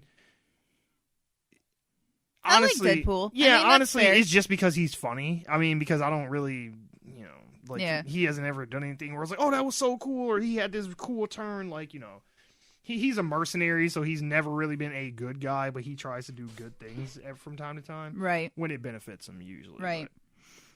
But okay. So we're gonna go into the next one. This one is by Crime and Movies, and you can find them on Twitter at Crime and Movies. They said, "Do you guys believe that cloning is taking place because Gucci looks different?" Laughing my ass off. Okay, now, when I read that, I needed to make a mental note that I need you to explain, because I don't. I think he's talking about the rapper. Gucci gang, Gucci gang, Gucci gang. Still confused. I don't. I wouldn't say just off of that person though, but I've made this joke for years that they have Leonardo DiCaprio's like blood in a vial somewhere in a lab. Sure. And they just keep cranking out these like young actors that look like they could be his like cousins or offspring or some shit. There's like 9 different actors working today who look like a Leonardo DiCaprio Leo. knockoff. Oh yeah. Matter of fact, there's a guy. So when the Venom trailer first came out, there was another movie that was coming out that was very similar to it called Upgrade. Mm-hmm. And the guy who, and if you don't know who this is, you might want to look him up. But look up Tom Hardy and Joseph Gordon-Green, I think his name. Yeah. Yes. Yeah, they look so much alike. It is not even funny. Like, so much so to the point when I would see the trailer for Venom and then see the trailer for Upgrade, I'm like, is Tom Hardy in 2 movies that are really similar, or is this no, okay. David Gordon Green, I think. David Gordon Green. Joseph Gordon. Something like that. It's something Gordon Green, whatever. But he looks like, I think it is David. Almost identical to Tom Hardy. It's like creepy how much they look alike. So yeah, I would say something somewhere. Yeah, somebody might be cloning some celebrities and shit. Who knows? If anything, I want to get to a point where we can clone, because if you're rich enough and you can get a clone of yourself, anytime you ever needed an organ transplant or a blood transfusion or anything like that, tissue, spinal fluid, anything like that, you got an exact copy of yourself, so you'll always be compatible. This really... Oh, you're talking all altered carbon now. Yeah, I know, right? This sounds vaguely familiar, like a movie that I might have seen. Altered carbon. No. Netflix? No. What, definitely, if it was on Netflix, it was not something that I've seen. What are you getting at? Like the whole, we're going to make copies so that you can... It was Gattaca. Yeah. Yeah. Yeah, you can harvest your organs. Right. That. Yeah, it was definitely Gattaca. Yeah, you just brought that up, too. I know. 6 a.m., okay? Yeah, right. All right, so the next one that we got here is by Great Job, Thank You, and you can find them on Twitter at GJTY Podcast. They said, if you could have played any Burt Reynolds role in a movie, who and why? Benoit, go ahead. That's tough, man. like for real, the first thing that popped in my head would just be like Jack Horner and Boogie Nights, because porn. But okay, all right. That one's. But I mean, that was a little bit more obscure. But yeah, no, okay. Well, no, there's probably going to be people who, if you ask them this question, you're probably going to get some of the obvious answers. You're going to end up getting like I'm already calling a Smoking Bo Bandit. from Smoking the. I'm already calling that one as mine. Okay, neither one of. Well, yeah. I would say neither one of you have called mine yet, so we're good. Well, or you're going to get JJ from Cannonball Run. There you go. Yeah, that's another good one. Because those are like going to be two of the big ones. I don't know. I don't know. Maybe I don't want to be on. Maybe I just want to be behind the mic. I'll be Charlie. That movie, All Dogs Go to Heaven. Yep. God damn, yes. That was Burt Reynolds? Yeah, he plays the voice of Charlie and the and Don DeLuise is like the other dog. It was Charlie, right? Yeah. Okay. Mm-hmm. I wasn't sure. That's another good Disney movie too, All Dogs Go to Heaven. Anyway. It's not Disney. But it's okay. Not? No. Really? No. Oh wow. Wait, other people made cartoon movies that wasn't Disney back then? Yeah, Fox did. I'm shocked. Okay. They actually put out Anastasia. Anastasia's not Disney either. Yeah, that's right. She's brought to you by Fox. Well, Disney bought Fox, so now it is Disney. Now it's Disney, but everything's Disney. In now. '97 when she came out, she wasn't Disney. This podcast is brought to you by our friends at Disney. But go ahead. I would say his role in The Longest Yard as Nate Scarborough. Okay. I don't know why. I don't know, maybe because I wanted to make it in prison, but Nate Scarborough was very clever and very scheming, and he stuck it to the man. Hey. So you wanted him in the remake, not him in the original? Yeah, I was going to say remake or original, because the one with Adam Sandler is a remake. But that's the remake. Yeah, I know. Okay. That's the remake. But he still was the same character in both of them. Okay. All right. She's like across. Was he? Was he? Yeah, was he? I don't think he was. His name wasn't Nate in. No, I think he's just in it. But he's not. No, Adam Sandler is Nate. He was Adam Sandler's character. Okay. Yeah. Well, he's just in it, but he doesn't play the same character. Got you. But either which way, you just want to be Burt Reynolds in prison. Is yes. what I'm getting from this. Burt Reynolds sticking it to the warden over a football game. Oh, yes. God. That sounds terrible. Anyway, the next one we got is from Infominds, and you can find them at Infominds on Twitter. They said, favorite person to watch do impressions of other famous people. Can I say myself? Yes, no. You can, because I'm like stealing the show here. No, probably, God damn it. Ben, you'll know who I'm talking about, because I think we talked about him once before. What's that comedian? Aries Spears. No! Yep. Matt TV. Yep. Matt TV. Yep. Okay. No. Aries Spears. Aries Spears. He does some of the best impersonations, I swear to God. His Shaq impersonation is like some of the funniest shit. I love his ever. Denzel. Yeah, his Denzel. Oh my is God, good. I love is his good. Denzel. His Denzel is really good. Mm-hmm. Sorry. I kind of took the wind out of your sails over there. Yeah, sorry. Yes. Well, there was another Matt TV alumni who did impressions too, Frank Caliendo. Oh, and yeah. His John Madden is just nuts. Yeah. Mm-hmm. Yes. And I watched him on, I think it was on ESPN or something. He did an impression of Charles Barkley in front of Charles Barkley. Ooh. And you could just see his face like... Yeah. He's not my pick, but I just remember that because it made me what was yours? Like internally laugh. Kevin Pollak. Okay. I could see that. What? Actor, comedian. Yeah, no, I know who he is, but what impersonations does he do? Oh God, he can do a lot. Anybody who can do Christopher Walken, I love. Woody Allen, Robin Williams. He's done Pacino. Yeah. Wow. He has a podcast. Eddie Murphy, I think, Christopher too. Lloyd. Kevin Pollak has a podcast now. Everybody has a podcast. I know everybody has a podcast. My dog has a podcast, and I don't even have a dog. So my dog has a podcast. No, it's funny because when you said Christopher Walken, the first person I think of, and I know he's supposed to be dead to us now because of all the fucked up shit that came out about him, but Kevin Spacey does a really good Christopher Walken, like he does. But anyway. Oh yeah. So our very last one we got from Chewed Gum, and they are on Twitter at Chewed Gum Pod. How do you feel about the TV show Gotham? Is it accurate to the comics? Y'all go first. Tell us, DJ Melly. Nope, y'all go first. Is it accurate to the comics? Y'all go first, because I know that Benoit, he's not a big comic reader, and you probably don't watch Gotham either. I mean, like, I'm a big fan of Lauren Graham, but I never watched Gilmore Girls. Wait, But I'll tell you straight up, no. Gotham is its own thing. It is an Elseworlds comic at best. Mm-hmm. What if comic, but no, that is no. Okay, so Jerome is not a character in the comic books. No, he's not. And I saw a picture. Well, I almost talked about this because I know you watch Gotham. Have you seen what the new Bane is going to look like in that show? No, I haven't. They're bringing seen the Bane last to the season. show, and I'm like, get the fuck out of here, man! Like, it is some like really bad hobo cosplay type shit. It is not good. Don't it is tell not me a good that. look. Because this, I'm split on this question. I love Gotham, But is it accurate but it to is the comics, not though? All right. nowhere near that damn comics. No, not even a little So bit.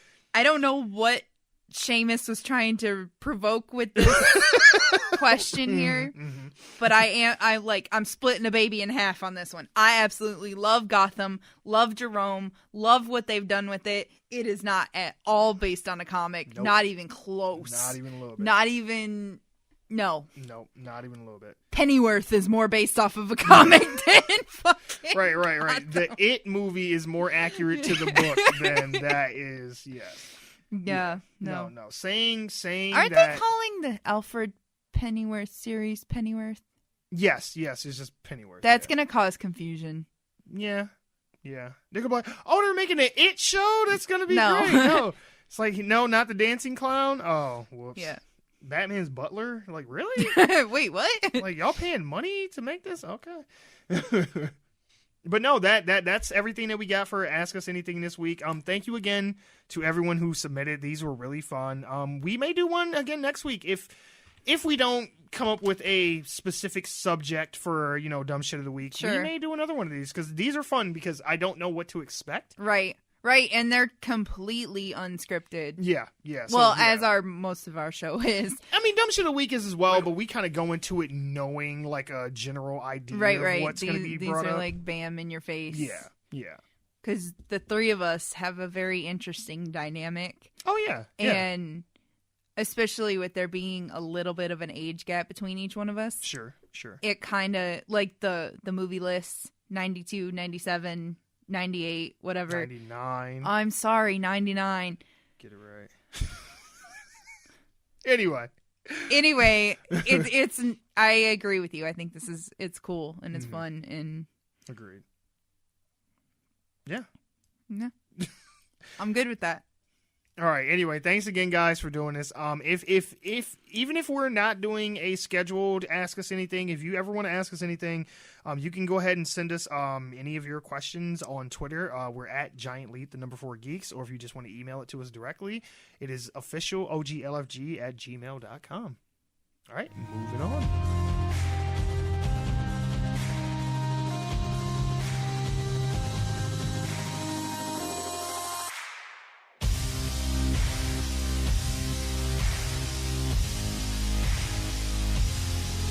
We wanted to talk about video games a bit. And we're not going to talk about Red Dead Redemption 2. We're not going to talk about Fortnite or anything that's, coming down the pipes, Fallout 76, none of that shit. We're going to talk about a game that hasn't even been released yet. And not really. This is just going to be a springboard into our conversation. But I'm getting this from GameSpot.com. Basically, there is a Resident Evil 2 remake in the works, and it's going to be coming out soon.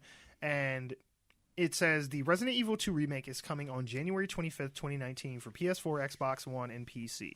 While the remake is striving to stay true to the mood and tone of the original, it's taking some big liberties. The controls and camera are more akin to later Resident Evil games, making for a uniquely fresh take on the classic. Now, I came across this story because they were talking about how they were going to have the original costumes for Leon and Claire, the main characters from the Resident Evil 2 games, that you could play and get that nostalgia from the original Resident Evil game. Resident Evil 2, I'm sorry. And basically, this came up, and I was just thinking, they've remade a few games. They've remastered a few as well. Sure. Remasters, I'm never too hot on remasters because it's like you're literally just taking the same game and making it look prettier. Right. And it's like, well, why would I pay full price to play the same game again? Right. If you're not doing anything different, it's like, okay, yeah, it looks cool, but that's why when people are like, oh, they should remaster Final Fantasy VII. I'm like, no, I've played that game and beat it already. If you're going to do something with it, either add new content, take a different twist on it or something, but don't just put it out again with better graphics. Like, I don't want that. But so my question to you guys was, think of a video game that you liked from your past that you would like to see a remake of. Now, I will ask Mel to go first because you're staring right at me and I can see you. So, so Mel, why don't you go ahead and go first? Fair enough. Yeah. You don't have to give a whole ton of information, but just a game that you liked from your past that you would want to see remade. And what do you think they could do to make it enjoyable for today's gaming audience? Okay. I actually come up with 2 of them. Okay. And one of them is kind of weird and random, but I enjoyed it. It was called Golden Axe. Okay. It was for the Sega. Oh, yeah. Okay, so you know what this is? Ben knows what I'm talking about. And essentially, it was like, I don't want to dumb the game down, but Xena Warrior Princess riding on a dinosaur, axing people through the city. Okay, you got me. You got me sold. Xena dinosaurs in modern times. I'll take it. I mean, yeah, you could get off the dinosaur, you could fight, but she did have a double-sided axe thing that was like slashing people. Okay, and okay. I think that there's a lot of potential for that. Okay. Now, what kind of game at the time was it? Was it like a top-down game? Was it first person? It's for the Sega, and what it is you can see the city and you can see them. Side scroller? Yeah. Okay. All right. Still though. So now if you were to remake it, Now, would you want it to be like a open world game, like say like GTA, where you can go anywhere and do whatever you want? Yeah, Okay. I think that would be kind of cool. Where you could like customize her weaponry. You could customize, the stuff on the dragon, dinosaur looking dude. Oh yeah, put like armor and shit. Yeah. Because remind me, Ben, did the dragon dinosaur thing have armor? Well, are you talking about the original one? Like, because the original one, you say it was Sega, but it was actually an arcade game. The dragons, they did not have armor. They were just like dragon do you dinosaurs. Need armor? Yeah. It's a dragon. they would just be mounts. You would knock the enemy off the mount. You could claim it as your own, and you could, get hit a few times or knocked off it a few times before it would just run away. So. Oh yeah, Golden Axe. Ooh, that was a way to eat quarters, man. Hey, I never played it for the arcade version, but I played the shit out of it for the Sega. And I actually still have Golden Axe on my Sega at home, so. Okay. Do you have the original, or do you have it in one of the, 6-on-1? Oh, no, I have originals. Nice. I have original Genesis, and I have the black cartridge that goes in there. Nice. And then the other one was very random and obscure too. It was do you remember Kirby? Yeah. I'd like to see a revamped version of Kirby where you can do more than just the Tetris beans that they played. Sure. I'd like to see like Adventures of Kirby. I got something similar to that, but sure. No, go ahead. I don't know. I always played that game and I thought that there was more potential to it. I know that there was a cartoon of it in the 90s. Mm-hmm. And there was pretty much a lot of games that came out in the 90s had a cartoon after a while. Mm-hmm. I'd kind of like to see Kirby like a Mario Party type thing where it could be you can make Kirby do different things and see like what kind of powers the little pink fluff ball had. Okay. I'm gonna say they actually still do make Kirby games. They? There's a game that came out on the Switch. Kirby's been a franchise for yeah. Okay. It's kind of like one of those things like Metroid, now, where like they're always kind of making a game of it in some kind of. Kirby is still in like the I'm having like the Game Boys and stuff. The beat 'em up games. Oh. Well, no. Super Smash Bros. Oh, and shit Smash like Bros. That. Yeah. Yeah, Kirby's in Smash, and they still make Kirby like 2D platformers, just like the original one on the Game Boy. Okay. I would say I haven't seen Kirby since the Super Nintendo, so... No, it didn't necessarily have to be something that's not they still make currently in production, but just something that you would like to see redone in a different way that it hasn't been done currently. That's fine. That works. All right. Actually, fun fact about Kirby. Kirby's Adventure was one of the final games released on the NES, and I believe it was 1993. A lot of people don't realize Kirby, initially, his first game was out on the Game Boy itself, not the NES. Nice. I did not know that. But I did have the original Game Boy, so I should have known that. Nice. Well, you just been learned. Now. Go ahead. It's on you. Oh, it's on me now? Oh, man. I don't know, man. I don't play a lot of games. Well, I thought about it, and I had to think hard, because I'm like, what did I play when I was younger that I really liked that hasn't really been revamped recently? And it got me thinking, one of my favorite games I used to rent back when you could rent NES cards was Adventure Island 2. Ooh. I love the Adventure Island series. Okay. And Adventure Island was actually a reskinned version of the Wonder Boy series. Excuse me. Hudson Soft bought the rights to like the game itself, but not the characters, so they had to develop their own characters. So you got like the Wonder Boy series, which continued making games, and then you have the Adventure Island series, which kept making games. However, the last Adventure Island game that was made came out in 2009 on the Wii, and it was like a 2D platformer. So I'm thinking it hasn't been like a decade since they've made a game, but I would love to see Master Higgins brought into a 3D world.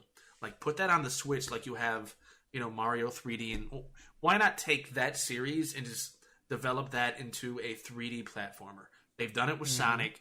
They've done it with Mario. Sure, Master Higgins isn't a huge staple, but I like the game, so I figured why not modernize that for today's audience, because I like the gimmick. Yeah. You have an axe, you throw your axe at enemies, you have to continuously eat fruit to survive. I was going to say, enough. those mechanics could be made into a game that people would play in a heartbeat. Like, I could totally see that. Maybe not like a AAA title, but I could totally see that being like a Steam game, and people would eat that shit up. Yeah. I'd play it. And then another series. Now, mind you, back in 2013, they did come out with like almost like an MMORPG on Steam of Shadowrun called Shadowrun Returns. I'm a huge fan of Shadowrun. Shadowrun actually began as like a tabletop RPG. It became a la D&D in the late 80s. Okay. It was very cyberpunk. But they brought magic back, so it was like magic fantasy in a cyberpunk universe. And I love the games they put out on the SNES and the Genesis. And I like what they did with Shadowrun Returns, but I would like to see it kind of go back more to its traditional means, except give it a template like GTA 5, where it's not like it's not so much like an EverQuest or a World of Warcraft, but make it play like Grand Theft Auto. Open world, sandbox. You can go anywhere where there would be a Mr. Johnson who can assign you a run, so you can get encouraged. Just make it play like that. I would love to play Grand Theft Auto, but in the universe of Shadowrun. That could work. That honestly could work really well, actually. Well, one of the things I really loved about the Genesis version as opposed to the SNES is that while it is linear and that there are things you got to do to actually progress in the game storyline-wise and thus beat it, you can go to all these Johnsons who give you the runner jobs to do, and so theoretically, the game can never end because you can just play it over. Like, you'd never end the game because there's always new things for you to do. Sure, things will start repeating, but you can always do something other than progress the story. And if you can just, you have like perpetual multiply side quests or side quests that you can always do. Exactly. And if you can just perpetuate that in a universe as expansive as a GTA, that could be insanely fun. Oh, hell yeah.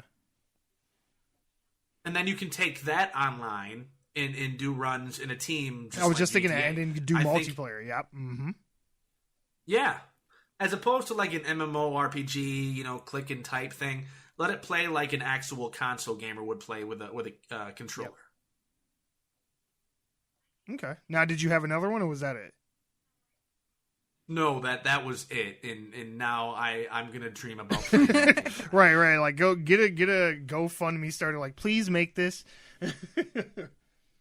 Yeah, and like in just like GTA, not like Skyrim or anything first person, third person GTA, but Shadowrun. That's what I want to see. Okay. Okay. So the first one I'm gonna do, I got 3, and I'm trying to be quick. The first one I got is Bloody Roar. Not familiar with that one? Mm-mm. Think Street Fighter, but you could turn into animals. Okay. Like, oh God. So like the Animorphs books? Kinda, sorta, yeah. Only like vicious? each character had like an animal spirit or whatever that they could transform into. And like there was like a girl named Alice, and she turned into a giant bunny, and you would fight, and all your fighting styles were like based off of that animal's like movement. Like she would like bounce and kick and shit like that, and like hit you with her ears. All right, or I'm like game. There was one guy who was my favorite character to play as. He was Bakaru the mole, and he had these like big mole claws and shit. And he could burrow into the ground and like stab you with them. And what's the name of this game? Bloody Roar, like roar, like roar. Yeah, I figured. And what platform is it on? Yeah, PlayStation 2, shit like that. Okay. I think they only ended up coming out with like 4 games, maybe like 6 if you count like the spin-off games or whatever. But me and my cousin Anthony used to play the fucking shit out of Bloody Roar. I'll say it kind of sounds legit. Like I'd go super check competitively, like hardcore, and like the combos in that game and the transformations and shit were awesome. I feel like all they would have to do is make that game, but make it like Dragon Ball Z, like Tenkaichi, I think is how you would say it, to where you kind of had a giant like battleground to where you could fly and move around and go through different objects. I wouldn't want it to be just like confined to a small little fighting arena. I'd want it to be like not necessarily worldwide. not necessarily open world, but like a big area to fight in. Okay. And you So almost like King of the Monsters, like a big like a kaiju big battle type thing. Yes, exactly like that. Yes. All right. So that's my first one. Bloody Roar. Please do that. That would be awesome. Another one. Well, actually, I think Bloody Roar is owned by... It was a Hudson Soft property, too, which I think Konami owns now, so they'd be in the same boat as the Adventure Island series. Hell yeah, look. And then we can get both them bitches GoFunded me started. Like, please make these. I'm going to save my best one for last. Second one is Sonic. I had kind of talked about Benoit with this, and he was already, like, against it. He's like, fuck Sonic, I'm done with Sonic. But hear me out, okay? If you can find a new way to use speed, I think that game mechanic in and of itself would make for a good game. Because traditionally, Sonic, that's his thing. He runs fast, right? I feel like if they could make it to where you had to kind of build up speed to like do attacks, like say you had a boss fight, and say you have just like a small little dash attack that you can use, that would be cool too. Or maybe you have to run like around the boss and like build up speed to do a dash attack, or just have different like levels to where you have to build up enough speed to where, because in all the Sonic games, it's this running gag that Sonic can't swim and he always drowns and shit, right? So you can have a running gag of have a level where you had to traverse water as Sonic, but you had to build up enough speed to where you could run on top of the water and then have enemies try to attack you and shit like that. Make it, more, not necessarily completely open world, but have the levels have elevation to them. So you had to like jump up and go up and around and underneath things. If you can design a good level for speed and make the speed work in a different way to where we're not used to, I think that could work. Plus, treat him like Mario. Yeah. Give him upgrades and perks and shit. So instead of picking up a flower that gives you fire, like let's just say you pick up something that turns you into metal, and then you can just run through any object in the level. Or, you pick up something that turns you into water and shit, and you can like, I don't know, like disapparate and then come back together somewhere else. That'd be cool. Like shit like that, I think would be fun. The metal thing's already been done. True. In Pac-Man World. True, but make it Sonic though. Sonic, that'd be pretty cool though. Like, and then plus get him to pick up armor or pick up like something he can ride in. Yeah, exactly. And then plus two, you can get what's his name, Jaleel White to come back and voice Sonic again. Yeah, because he ain't doing shit from the '90s cartoons, and then you got a game right there. Boom. Yeah, but no, the whole reason I even wanted to talk about this was just so I could talk about this particular game. Remake Batman the video game. Yes! The 1989 movie Batman video game, not the one that came out on NES. That one's good, but the one that came out on the Genesis where you could fly in the Batplane and you could drive the Batmobile and shit. That game was dope as shit. I have that game. Remake that. I have that game. That game could be, okay, hear me out. All you would have to do is just take that, make the Arkham Batman games, but just set it in the Tim Burton universe. Yep. You have your Jack Nicholson Joker, your Michael Keaton as Bruce Wayne, Alfred Goff, or I think the guy's name is, the guy who played Alfred or whatever his name, I don't know what the fucking actor's name was. He's dead now. But just use his likeness. It's all CG anyway. They could use his voice, too. Get Michelle Pfeiffer as Catwoman, Danny DeVito back as Penguin, and then you could do the shit that they never got to do in the movies, like make Billy D. Williams Two-Face like he's supposed to be, because he was Harvey Dent in the original Batman. Like, just make the Arkham Batman games with all the combo fighting, the gadgets, the Riddler quest, all that shit, but just put it in the Tim Burton universe. You have a game. Make it completely open world. Pretty much make GTA as the Arkham game in the Tim Burton universe, and then get Michael Keaton to be the voice of Batman, and you have a game. I would buy that game pre-ordered. People would eat that shit up. You have no idea. Because, I mean, you're playing on a bunch of different things. One, everybody likes the Batman Arkham games. Everybody who's played those like those games. Everybody likes Batman, and you get the nostalgia factor of bringing back the '89 Batman, the Tim Burton feel. And everybody, for the most part, who was in those movies is still alive. You can probably get Jack Nicholson. You'd have to back up a dump truck full of money to his house.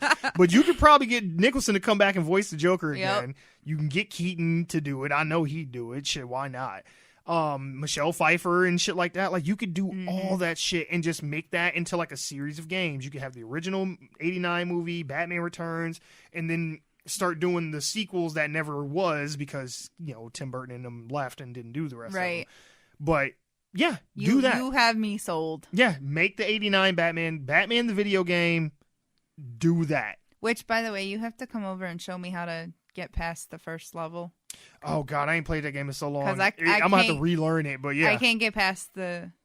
I've beat that game. It was hard. That you, punch in the face. You punch a lot of people in the face in that game. Like the first 4 that you punch in the face. I got you. I can't get past them. I got you. On that note, I gotta say shout out to my boy Junkyard_Dave. He is actually a 1989 Batman for the NES speed runner. Wow. He's really good. He's a speed really runner. good. What's that? He plays through the game fast. Oh. Beats it quickly. Oh, I can do that with Mario. Oh, look at you. Oh, shit. Oh, really? Okay. Super Mario Land. So that I don't get jumped again. I have played through that game and can beat it in about 5 hours. Okay. I don't know what my best record is. I was going to say, I don't know what that ranks as time, but hey. 5 hours? Yeah. Like, from starting from nothing, getting all the secrets, all of the... 100%. The Star Roads, okay. Like 100% all the way from the beginning to Bowser's Castle. Wait, Star Road? Which one are we talking about? Super Mario Land for the SNES. For what? You kind of cut out there. Super Mario Land for the SNES. That's Super Mario World. Oh, with the Star Roads. Oh. Whatever. You're conflating the two together. Exit in 5 hours? Oh, girl, Mel, you own that cart, right? Yeah. Yeah. I'm gonna show you how to play that game. I don't think that 5 is my best, but I know that I can beat it in 5. I think that I can probably do it in less than 5. Oh, we need to race this for charity. Ooh, or something. Would be fun. That'd be fun. You can stream it. Okay. Yeah, I can casual 96 and half that. Nice. See, I've never been a speed anything at anything because if you can see the way I play video games, especially if I like a game, I will milk that shit. Like, I could have probably beat Spider-Man like 2 weeks ago, and I've just been like, I'm just swinging around. I'm just doing me, taking selfies in front of the Statue of Liberty and shit. That's just how I roll. You can't actually go out to the water to go to it, but still. That would be cool if you could, though. It would be, but it's one of those things. It's like Sonic. Like, they act like Spider-Man can't swim, so he gets in the water, and it's like, oh, he doesn't die, but he just he kind of just dog paddles. And it's just like, okay, they don't want you to go that far out, I guess. Whatever. Anyway, that's beyond the point. Any other last minute honorable mention games just off the top of your head that you want to throw out there before we go? Off the top of my head, no, but the second my head hits the pillow, yes. Yeah, I know. I'm like every time we do one of these things, we always end up thinking of stuff after the fact. I do have one that was kind of like it was a toss-up between this one and the Kirby game. Aladdin. Echo, the dolphin game. Yes, actually. I had really? that one. No. Aladdin is a good one. Aladdin's a good one. Aladdin, the video game, because we haven't really seen an Aladdin video game, to my knowledge. Not since the one that was on the Genesis. No. And I actually enjoy the one on the Genesis. The Lion King video game is the really Lion good King too. on the Genesis also. I have both of those and play them frequently. That Stampede level. Yeah, fuck that Stampede level. But a couple of them just popped in my head. One may already be in the works or has been made, and I'm unaware of it. The other one probably not. Pitfall. Yeah. I want to see Pitfall come back. I'd be okay with the that. Activision game Pitfall from the original on television. Because they had a 16-bit Pitfall remake with Pitfall Harry's son. I can't remember his name. And also I want to see, I guess Disney owns LucasArts now, but I want to see Maniac Mansion Okay. get redone. All right. On a modern console. Those just came to my head to like good ideas. There you go. So honorable mentions there. Okay. Pitfall, Yeah. Maniac Mountain, and Aladdin. Maniac Mansion. God, I'm sorry.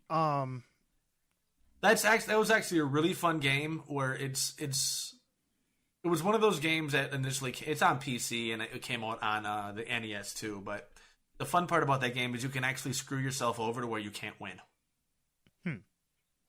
Maybe that's not fun if you end up in that position. Like, well, maybe not in that scenario, but yeah.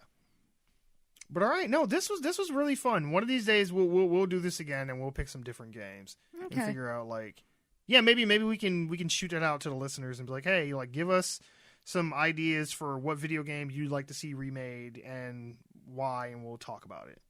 Yeah, but this was fun. I had fun with this. But seriously though, who's ever listening, the powers that be somewhere, make that Batman the video game. Please make that shit. I will give you all of my fucking money, please. Yes. But all right, moving on.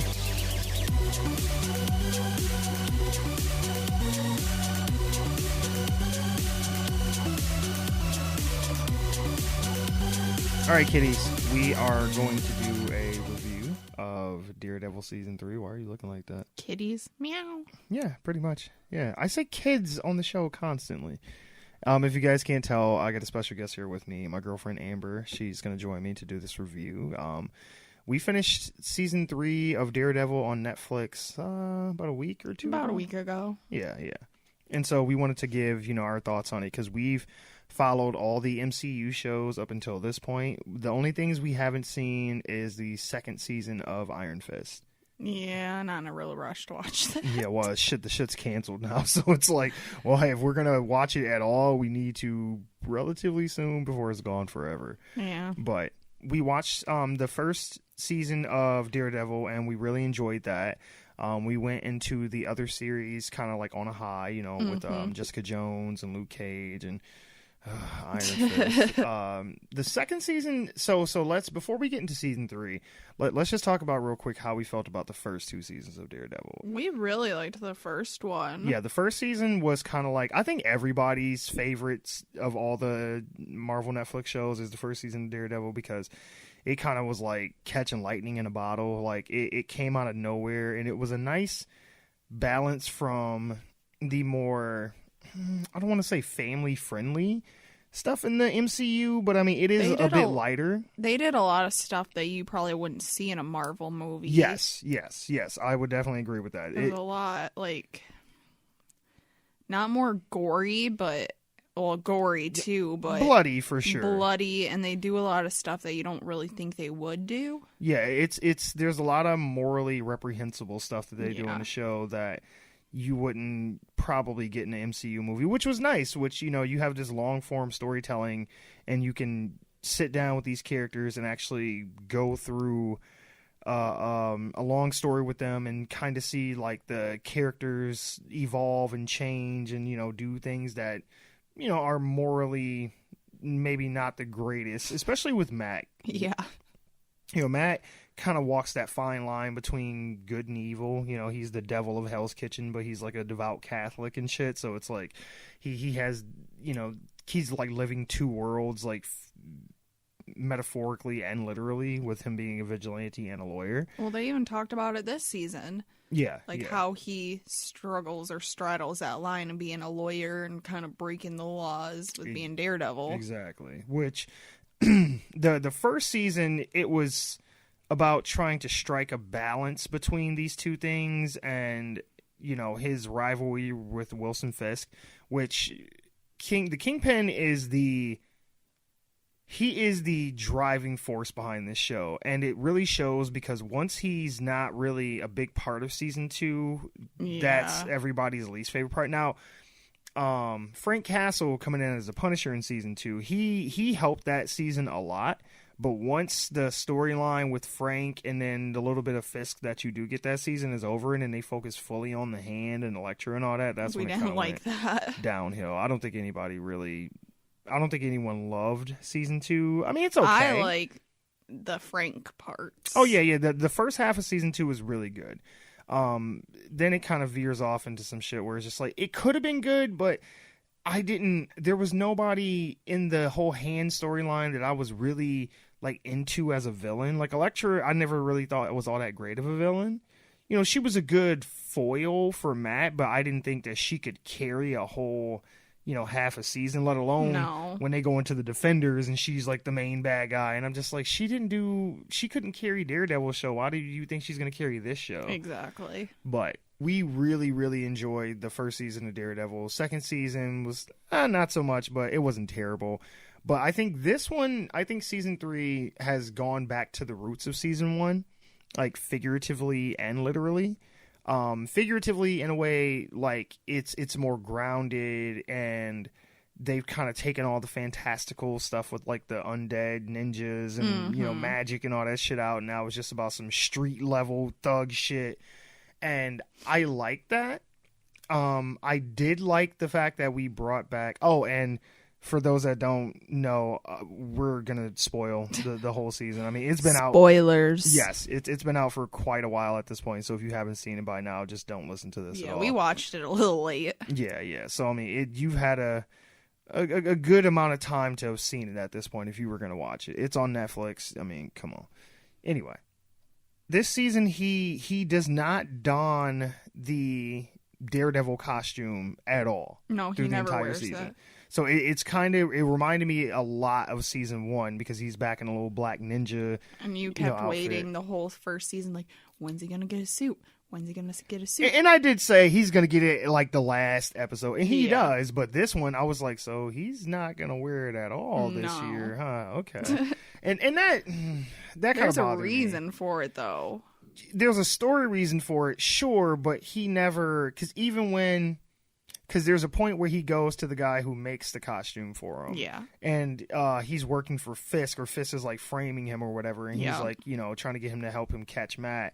And he gets locked up in there with the suit. I thought, he'll put it on now, but he doesn't. No. Because I was thinking that they were going to... he didn't want to get caught with it, because FBI were coming. Sure. But I thought what they were going to do was do one of those things where Matt would have the true Daredevil suit, and then Bullseye would have some kind of tweaked version of it and like make it his own thing. His name's not Bullseye. You can't call him that because it's not his name in the show. Well, that's his villain name. It is, but they don't reference that. Sure, I guess they're not just gonna outright call him that. But yeah, you gotta be like me, who don't know anything about the comics, and just go with what you know in the show. Take the show for what it is. Exactly. I don't have to be that way. His name's Ben. Ben Poindexter. Ben Affleck is no. He had his chance at Daredevil. But I did like that they kind of rerouted him back in a more grounded state, and they make references to things that happened in Defenders and stuff like that, but they don't spend too much time on it, which I liked, because I was like, okay, we're done with that. Like, no more Elektra and shit. Because in the beginning, he was all, where's Elektra? And this, that, and the other. And I'm like, oh, God, please don't go back down this shit. Like, I'm over Elektra at this point. As far as, like, the characters, how did you feel about our main characters this time around? Like, Matt, Foggy, Karen, the newspaper editor. I feel like it started off really slow. Because the first couple episodes were kind of slow. Sure. But once you get in a little deeper, you start to see them grow, I guess, more into the episodes. No, that's fair. Because they're kind of like, at the beginning, Foggy and Kieran, they don't know. They think Matt's gone. Yeah. So they're kind of just like all solemn and just sulky. Well, Foggy thinks Matt's... Kieran has not given up on him yet. Yeah, Foggy thinks he's just dead. He's like, fuck him. He's like, Matt's dead. Fuck him, he go. But Foggy also out there doing Foggy, so... Yeah, he said he got that Hogarth money now. He ain't... He doing Foggy. And real quick, can we just talk about how fly Foggy was this season? Foggy looked good. Foggy, he had that haircut and them suits. And then that long coat. Foggy was out here doing it big. That business... wow.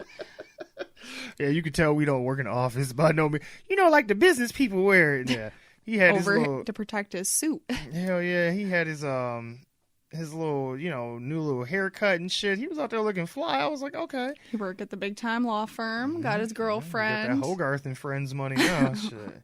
He said, I'm out here doing me. Shit, he, I think, of all the supporting characters, had the best arc. Yeah. Really, of all the characters outside of Matt, and maybe Ray.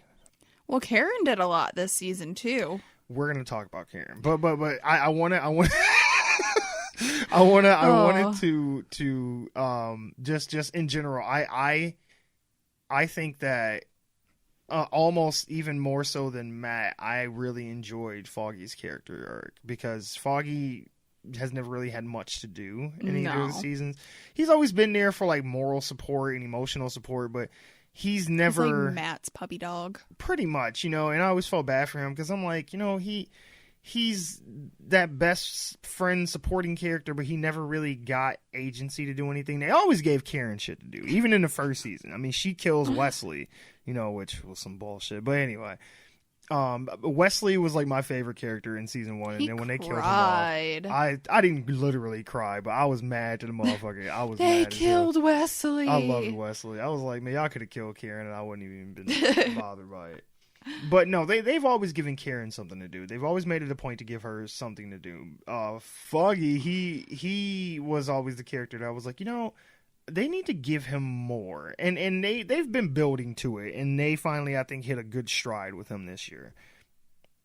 As far as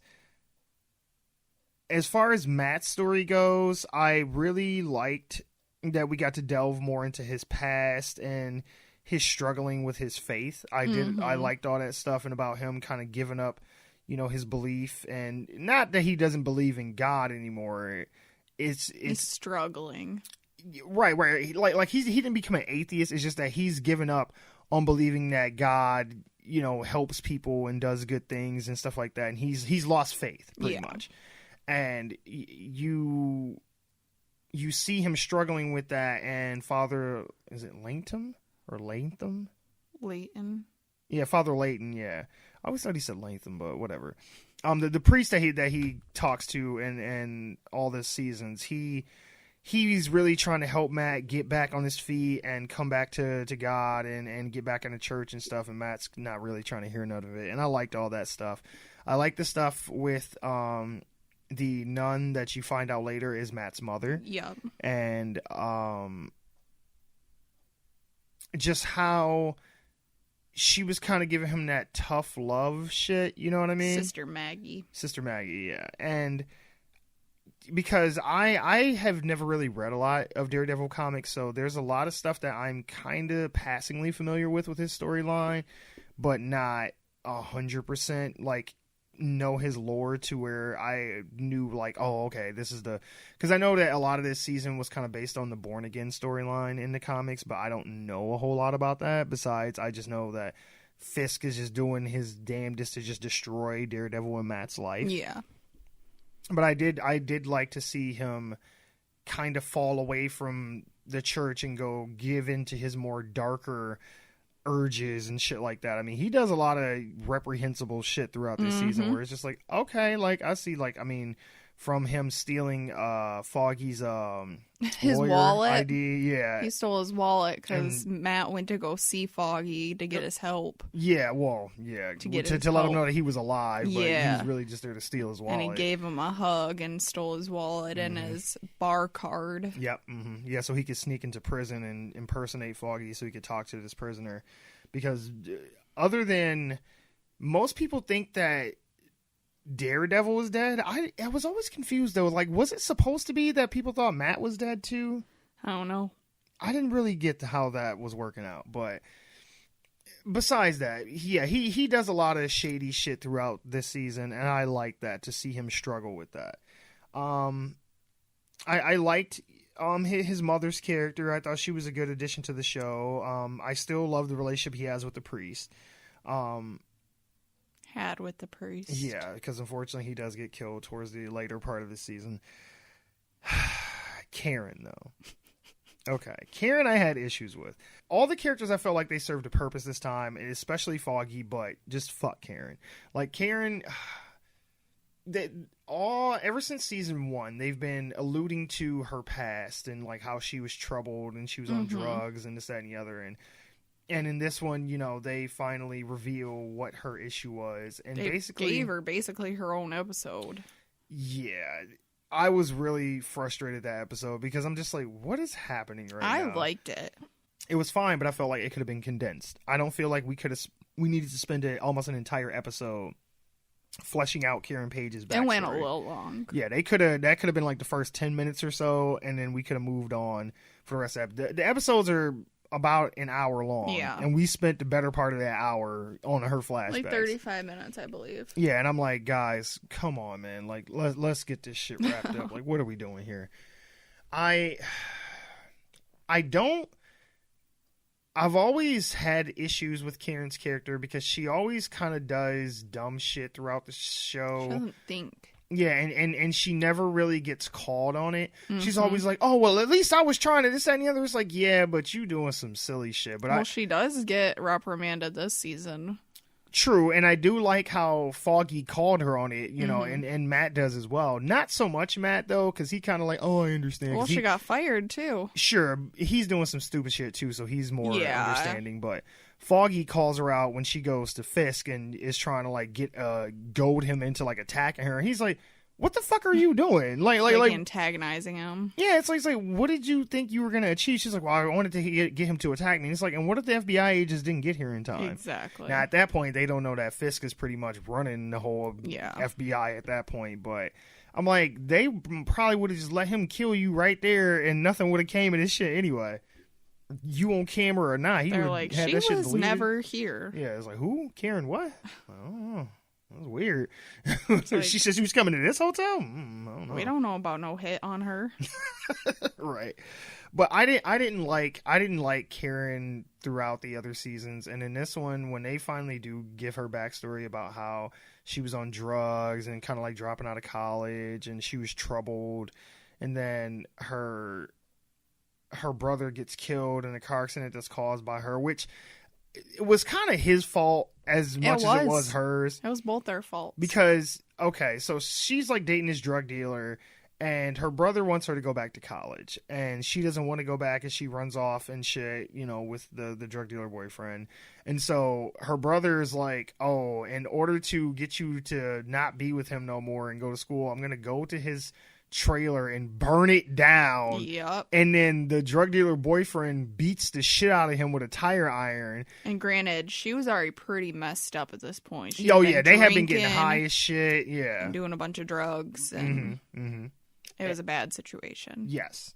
And she takes him. No, I'm sorry. She takes the drug dealer boyfriend's gun, shoots him, and then takes off with her brother, and then they get into a wreck. Yep. And, you know, he dies because of it. And because the sheriff in town has pity for the family, he lets her get off and go and says that the brother was driving himself. So they basically frame it to look like the brother just had a car accident and died and killed himself in an accident. And then her dad was so upset. He's like, you need to leave. Yeah, you gotta go. Like, you gotta leave. And I was just like, yeah, fuck her. Like, that is... I'm like, again, you did something that, granted, you couldn't control what your brother did, but you are responsible for that accident and for him dying and for you being high off your ass and taking off driving with him. Like, she should have never got in the car and drove. Right. She should have just, you know, let him drive or something. I don't know. Either way, the fact that they went out of their way to get her out of trouble bothered me a lot. I didn't like that at all. So that rubbed me the wrong way. And then just what she does throughout this season outside of that about... She was being stupid. Confronting Fisk and, you know, chasing these stories down, and, you know, everybody keeps telling her, you know, stay away from this shit, don't get involved with this shit, and she's like, oh, it's okay, I killed Wesley. I'm like, get the fuck out of here, fuck you. And then admits it. Yeah, flats out says it, which I don't know how she didn't, nothing came of that, because they had her on tape doing that. What about, as far as like the stakes, I think that the stakes are much higher this season, and it feels like there are real consequences to the things that happen in the show this time. Mm-hmm. Because in the other seasons, especially season 2, yeah, things happen to people, but it always felt like they were always going to be okay. Yeah. And they were always going to make it through. This season, it gets so dark, and there's so many like double crosses and reveals how much power Wilson Fisk has, that it's like by the time they wrap it up at the end, it was satisfying, but I was really concerned. I'm like, I don't see how they're going to get out of this shit. Because I'm like, because there comes a point where they finally get Ray Nadeem to agree to testify against Wilson Fisk and reveal all the shit that happened with him in the FBI and all that. And he does, and the jury that they have for it, they get tainted because one of the jurors gets threatened, and he's telling them all their names and addresses and shit, you know, letting them know, like, hey, if you go with this shit, you know, Kingpin's going to kill you. And so they throw it out of court, and I'm just like, you can't win. No. I'm like, you got the FBI, like the chief of police, the judges, the jury. He controls everyone. Yeah, all this shit in his pocket. It was like, how are you going to beat him? Which still makes me kind of raise an eyebrow to the ending, because I'm like, I really was thinking that they were going to have Bullseye kill the Kingpin. Yeah. Because I'm like, I don't see a scenario where he's not going to get back out again. He literally bought the prison that he was in. He bought the hotel that they put him in house arrest on when they took him out of prison. So it was like, well, he what likes do you... being in control. Yeah, I was like, well, what do you do at this point? So that was one thing I did like, but it kind of made me raise eyebrows. And like, I don't believe this would have went down the way it did, because there were real consequences and there were real stakes. And I mean, hell, you know, there's multiple occasions where I thought that Matt's identity was going to be revealed to everybody. And I think that's the one thing about it that I really didn't like, is that he never does get his identity revealed. Because I don't like the fact that he can still just go back to his regular life again by the end of this. It's like, oh, we're going to start up a new law firm. You know, it's Murdoch, Nelson, and Page now. And I'm like, I don't feel like he should be able to keep being Matt no more. I'm like, you got to be Daredevil full time now at this point. Like, you can't go back to being Matt no more. He's gonna try, I guess. But what about you? Like, how did you feel about just the consequences to things that happened, and kind of like the double crosses and all that stuff this season? I feel like there should have been, like you said, a lot more, because Fisk just got out of so much, because he did had his fingers in so many pots, and it's like nothing came of it, and now he's just going off to jail. But I really don't think him and Vanessa are going to be in there very long. Well, remember, the deal is that he would not prosecute Vanessa for killing or ordering to kill Ray if Fisk agreed to stay in prison. But I'm like, that's not really a good solution, because I think Vanessa is just going to take his place. We talked about that a lot, because Vanessa, her character has a good arc through this. That's what I said. Everybody had a character arc this season. Because she goes from kind of being the woman who's kind of complicit in the Kingpin's wrongdoing, just going along with it, right, to actually being involved directly and making calls herself. Like, it's kind of revealed that she's just as evil as he is, but if just not more so. Outcast it, kind of. She doesn't show it off. Sure, right. She likes to be very to herself. Yeah, but this was her first opportunity to really like dabble in that shit. Like, she's kind of always known, but she was never like directly a part of it until now. And I like that they did that, and we kind of theorized that she would be the new Kingpin. Yeah. You know, if we get a season 4, you know, that she would be kind of the catalyst to start everything up again. Which I would like to see that. Because I think that as long as they do this show, that to some level or another, the Kingpin is always going to have to be the main villain. I feel you can bring in other characters and things like that, but I think Wilson Fisk has to be the driving force behind this. Yeah, I believe so too. As far as the dynamic between Fisk and Matt, I think that is the bread and butter of this series in general, but especially of this season, and it doesn't disappoint. You don't get to see a lot of interactions between them throughout the season because they don't come face to face all like that. But when they finally do that final confrontation they have at the end, it's huge. Oh yeah, like when he's like beating the shit. I thought out he of might Fisk, kill him. I was waiting for it. I knew something would intervene to stop him because I'm like, he this is not gonna. Yelled in his face. Yeah, he's like, "This city beat you.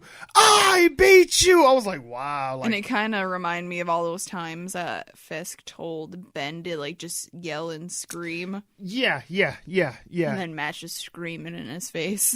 It was an interesting dynamic that they had with Poindexter and Fisk as well. This kind of father-son thing that they kind of had going because they kind of shared a kind of dark secret almost. They both killed somebody when they were a child. Yeah. So there was that, and that was one of the other things too that I wanted to talk about as well. That Bullseye is a good villain. He feels very fleshed out, but this season still feels a little bit too long to me because there are multiple episodes that kind of drag, and there's a little bit too much backstory for certain characters. Like the whole thing with Karen, I felt like they could have shortened that bit, and they do the same thing with Bullseye's character with Ben Poindexter. They spend pretty much a whole episode doing flashbacks about him as a kid and him being a psychopath as a child. I think they could have just shown the fact that he killed his baseball coach, and after that, showed. I think that all we would have needed to gotten all the information we needed to and still understood where he was coming from was the scenes that they had with him and his psychiatrist. Yeah. Because they talked about him killing the baseball coach. We didn't actually need to see it. Yeah. You know what I'm saying? I'm like, I feel like they could have just had the interactions between them two and him listening to the tapes. Yeah. And that would have been enough. Because we go back to it again and again and again anyway That's in the true. tapes. So I was like, well, did you really need to show us all that other shit with the flashbacks? When Fisk is reading through the files and he's like seeing everything in his apartment and all that. And I'm like, y'all could have cut all this out and we didn't need that. Like, that could have been more time we could have been spending with, I don't know, Matt, the main character of the show. I like that they did flesh out the villain, but I think that we spent too much time with him because I think that there was an intention to try and make us feel bad for Ben. Like, I'm sure. Like, he's crazy and Fisk is taking advantage of him. Mm-hmm. But I never felt bad for him. I'm like, no, this motherfucker's just crazy. No, I didn't feel bad either. Yeah. Especially with how OCD he was and everything. So that's why you don't feel... No, that's not why I don't feel bad for him, but he was crazy. Yes, very much so. I agree. And there's nothing wrong with being OCD or anything, but he was just really to a whole nother level. He was very obsessive about perfection and being the best at everything. Yeah. And so much so to where he would lash out violently if he couldn't be the best at everything. Yeah. And he had a lot of abandonment issues and he has all kind of issues. But I did like him as a villain, but like I said, I just felt like they spent too much time explaining how he got to be the way he is. But I did like the dynamic between him and Fisk. I like the dynamic between him and Matt as well. Like that whole confrontation that they have when he first shows up in Matt's costume as Daredevil at the newspaper. Yeah. All that stuff was really good. Just not only the fight scenes between them, but just the conversations they had when Matt reveals that Kingpin had killed the girl that Ben had been stalking up until that point, and all that stuff was really good. What did you feel about Vanessa herself this season, though? I feel like they kind of rushed her character because she wasn't in any of the episodes till the end. Didn't you think it was weird that she doesn't show up until like the last 3 episodes? Well, you even said it, like, when's she gonna show up? Yeah, because they kept talking about her, and I'm like, I don't think we're ever gonna actually see her. And I'm like, part of me thinks she was running because they say, like, oh, Fisk wanted her out of the country so she could be protected. Yeah, but they kind of kept making excuses for her not to come back. Exactly. So I feel like she was kind of running because she doesn't like this part of Fisk. But then you see her at the end and she's like, kill him. Pretty much, yeah. But they kind of rushed her, like, kind of growth, I guess. Mm-hmm. Yeah, no, I agree because I feel like if we spent... And that goes to kind of my point of we're spending all this time with Karen and Ben and stuff like that. You could have brought Vanessa back and kind of showed where she had been doing this whole time she's been gone, and kind of developing, getting her to the place that she gets to by the end. Because there's like, she never came off as just straight up evil in the first season. But this time, by the time we meet her at first, it seems kind of like she's not happy. That's exactly what it felt like. You know, when she comes back, but then it's revealed she's not happy because she can't do evil shit too. And I'm just like, he's like hiding the business from her. Right. She's like, I want to be involved. And I'm like, where did that come from? Yeah. I'm like, all right. But yeah.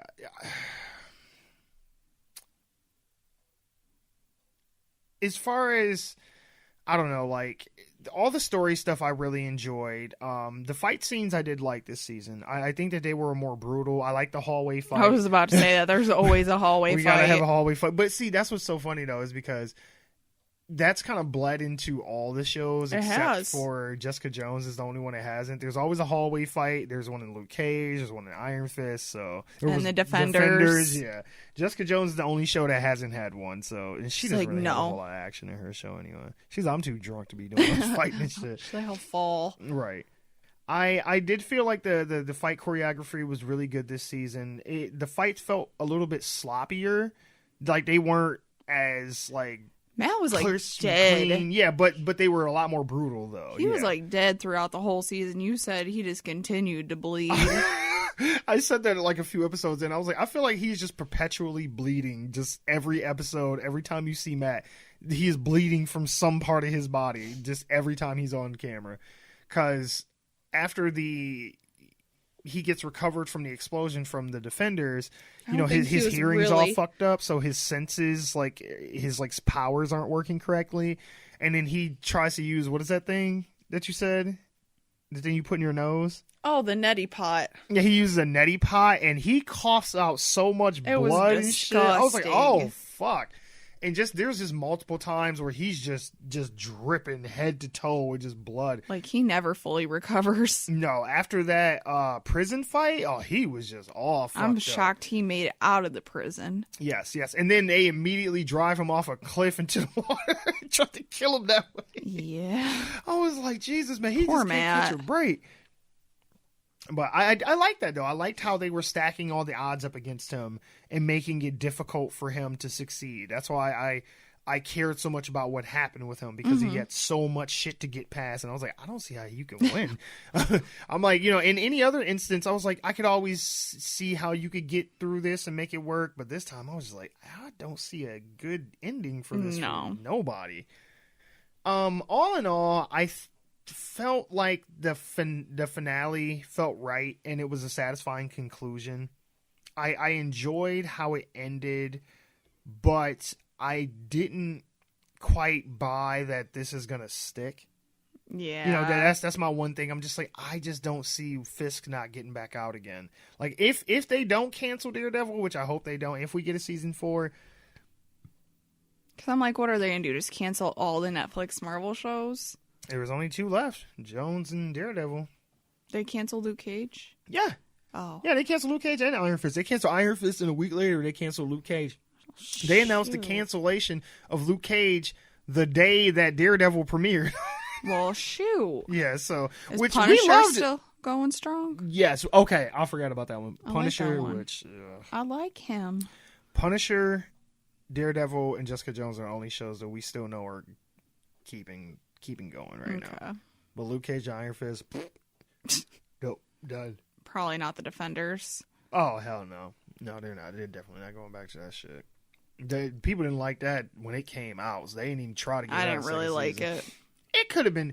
It wasn't bad. It could have been better. I just think that they fucked up, because I thought Sigourney Weaver was a good villain. Mm-hmm. I just think that they shouldn't have went back to the hand. They should have did something different. Too much hand. Exactly. But no, with this, I did like how it ended. I don't buy that this is going to last very long. If we have a season 4, you're going to have a lot of work to make me believe that Wilson Fisk stayed in prison for anything more than an hour. For real. He hasn't bought the prison yet, paid anyone off. Right, had somebody killed or some crazy shit, because I'm just like, I'm not buying it. But I am curious as to how the next season is going to be, if there is one, because they try to make it seem like Matt's going to go back to his normal life and shit, but I'm like, I don't see how you can after this now. I also don't see... Like, they tease at the end that because Ben gets paralyzed by the Kingpin during the big three-way fight between him and Matt. And they're doing some kind of surgery to bring him back. And at the end, he, like, opens his eyes and he has the bullseye target in his eye, which that was, like, the corniest part of the whole thing. I was like, I didn't have to do that. Like, you could have just showed him having his eyes open. You didn't need to show the bullseye in his eye. I was like, you didn't need to do that. We know who the character is. You didn't need to do that extra shit. But I don't want to see him come back. Like, he's a good villain, but I'm just like, I think you told everything you can tell with him. Plus, I don't want to hear that bee buzzing shit in his head anymore. Annoying. Yeah. He had some kind of, they did some effect for him where, like, whenever he was, like, freaking out, it was like this anxiety was going all crazy and like buzzing noise in his head, and I'm like, I didn't care for that. But no, I don't necessarily want to see him come back. I would love it if they made Kingpin the villain again for season 4, but I think they're going to have to introduce some other villains, some smaller ones as well, and then he still be like behind the scenes doing his thing. I don't know. They could have done a lot more with season 4 if Foggy would have just been the DA. Pretty much. I am kind of disappointed that Foggy doesn't become the DA, because I think that could have been a good, dynamic change with him and Matt, that he's a district attorney and, Matt's a defense attorney. So I think that could have been something fun. It could have been. Because then they're kind of clashing against each other. That could have been fun, but they didn't go that way in the end. I don't know. I hope that we get another season. I know I don't have any reason to believe we won't, besides the cancellations they've done so far, but I think Daredevil, if nothing else, that'll be the one that'll last the longest. Probably.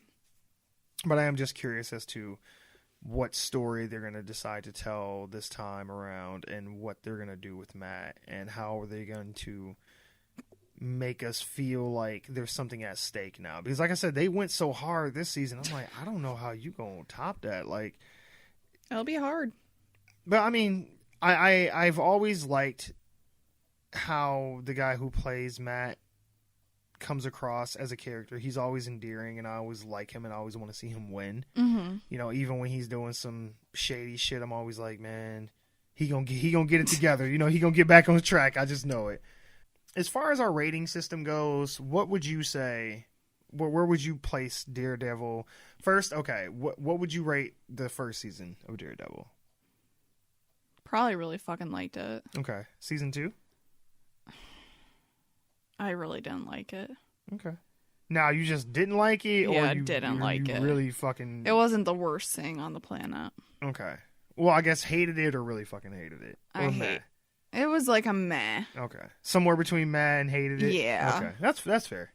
And then like, season I could 3? sit there and watch it on my phone. Okay. That's fair. Season 3, it's kind of straddling that line between liked it and really fucking liked it. Okay. I think I'm about where you are. Definitely season 1, really fucking liked it. Season 2, yeah, kind of between mad and hated it. And season 3, I'm just going to say affirm liked it. Because it never quite got to where I was just like, this is the best thing ever, like it did in the first season. I had a few of those moments. Like I said, the ending really did it for me, and a couple other parts in the middle of the season I really enjoyed, but there was just one too many lulls where I was like, okay, guys, wrap this shit up. Like, I'm pretty sure you slept through like that whole Karen episode. Man, no, because I was like in and out of it, but I was just like, I don't care. Like, I don't give a shit. And then when they finally, wrap it up with the big climax, and I'm just like, oh, so y'all did all this just to make me not like her more. Okay, I see what y'all doing. But I would definitely recommend, if you haven't watched any of the Marvel Netflix shows, you plan on it, definitely watch Daredevil. You can watch season 1, watch like the first half of season 2, skip the rest. Don't watch Defenders at all, and then just go straight to season 3. And watch Luke Cage before it's gone. Yeah. Yeah, Iron Fist, I cannot recommend. You can sleep that. on that. Yeah. Punisher. Yeah. Parts of the Punisher. We like him. There's about. I like his character. I just didn't like his show. It was like boring. I like him. Anyway, no, that's gonna be it for our review of season 3 of Daredevil. Let us know if you guys enjoyed this. If you want us to do other Netflix show reviews, it's hard to get the whole like One Giant Leap for Geek crew together to watch a series and talk about it. Like movies are a little bit easier because they're shorter. When it's like a show, it's a little bit more difficult. So if there's something that you guys think that we would like or you want to hear us talk about on Netflix, go ahead and email us at officialOGLFG@gmail.com or send it to us on Twitter at GiantLeap4Geeks. We will be watching Sabrina. Yeah, we're currently watching that. the what is it, the something adventures something. Whatever. It's the Sabrina the Teenage Witch show on Netflix, and we're going to talk about that at some point once we finish that one. But we did watch Ozark and really liked that. Yes. So if you guys want to hear us talk about Ozark, there's 2 seasons. 2 seasons. Yeah, and we've there's already a third watched that. coming. So if that's something you guys want to hear or would care to listen to, let us know. Yeah, because we definitely want to talk about that one too, because that's a good one. But only if you guys actually want to hear us babble on about Ozark as well, because I know we usually lean more towards superhero-y kind of shit. But if you or like crime shows, but if you liked Ozark and want to hear our thoughts on it, then definitely let us know, and we'll be more than happy to talk about it. But that's it for this little segment, and we appreciate you guys hanging out with us. Until next time. All right, that is it for the show. Remember, you can always find us at our home, OneGiantLeapForGeeks.libsyn.com, or on iTunes, Spotify, Google Play Music, or wherever you get your podcasts. Make sure to show us some love, so go ahead and hit that like, subscribe, rate, follow, review, and all that shit.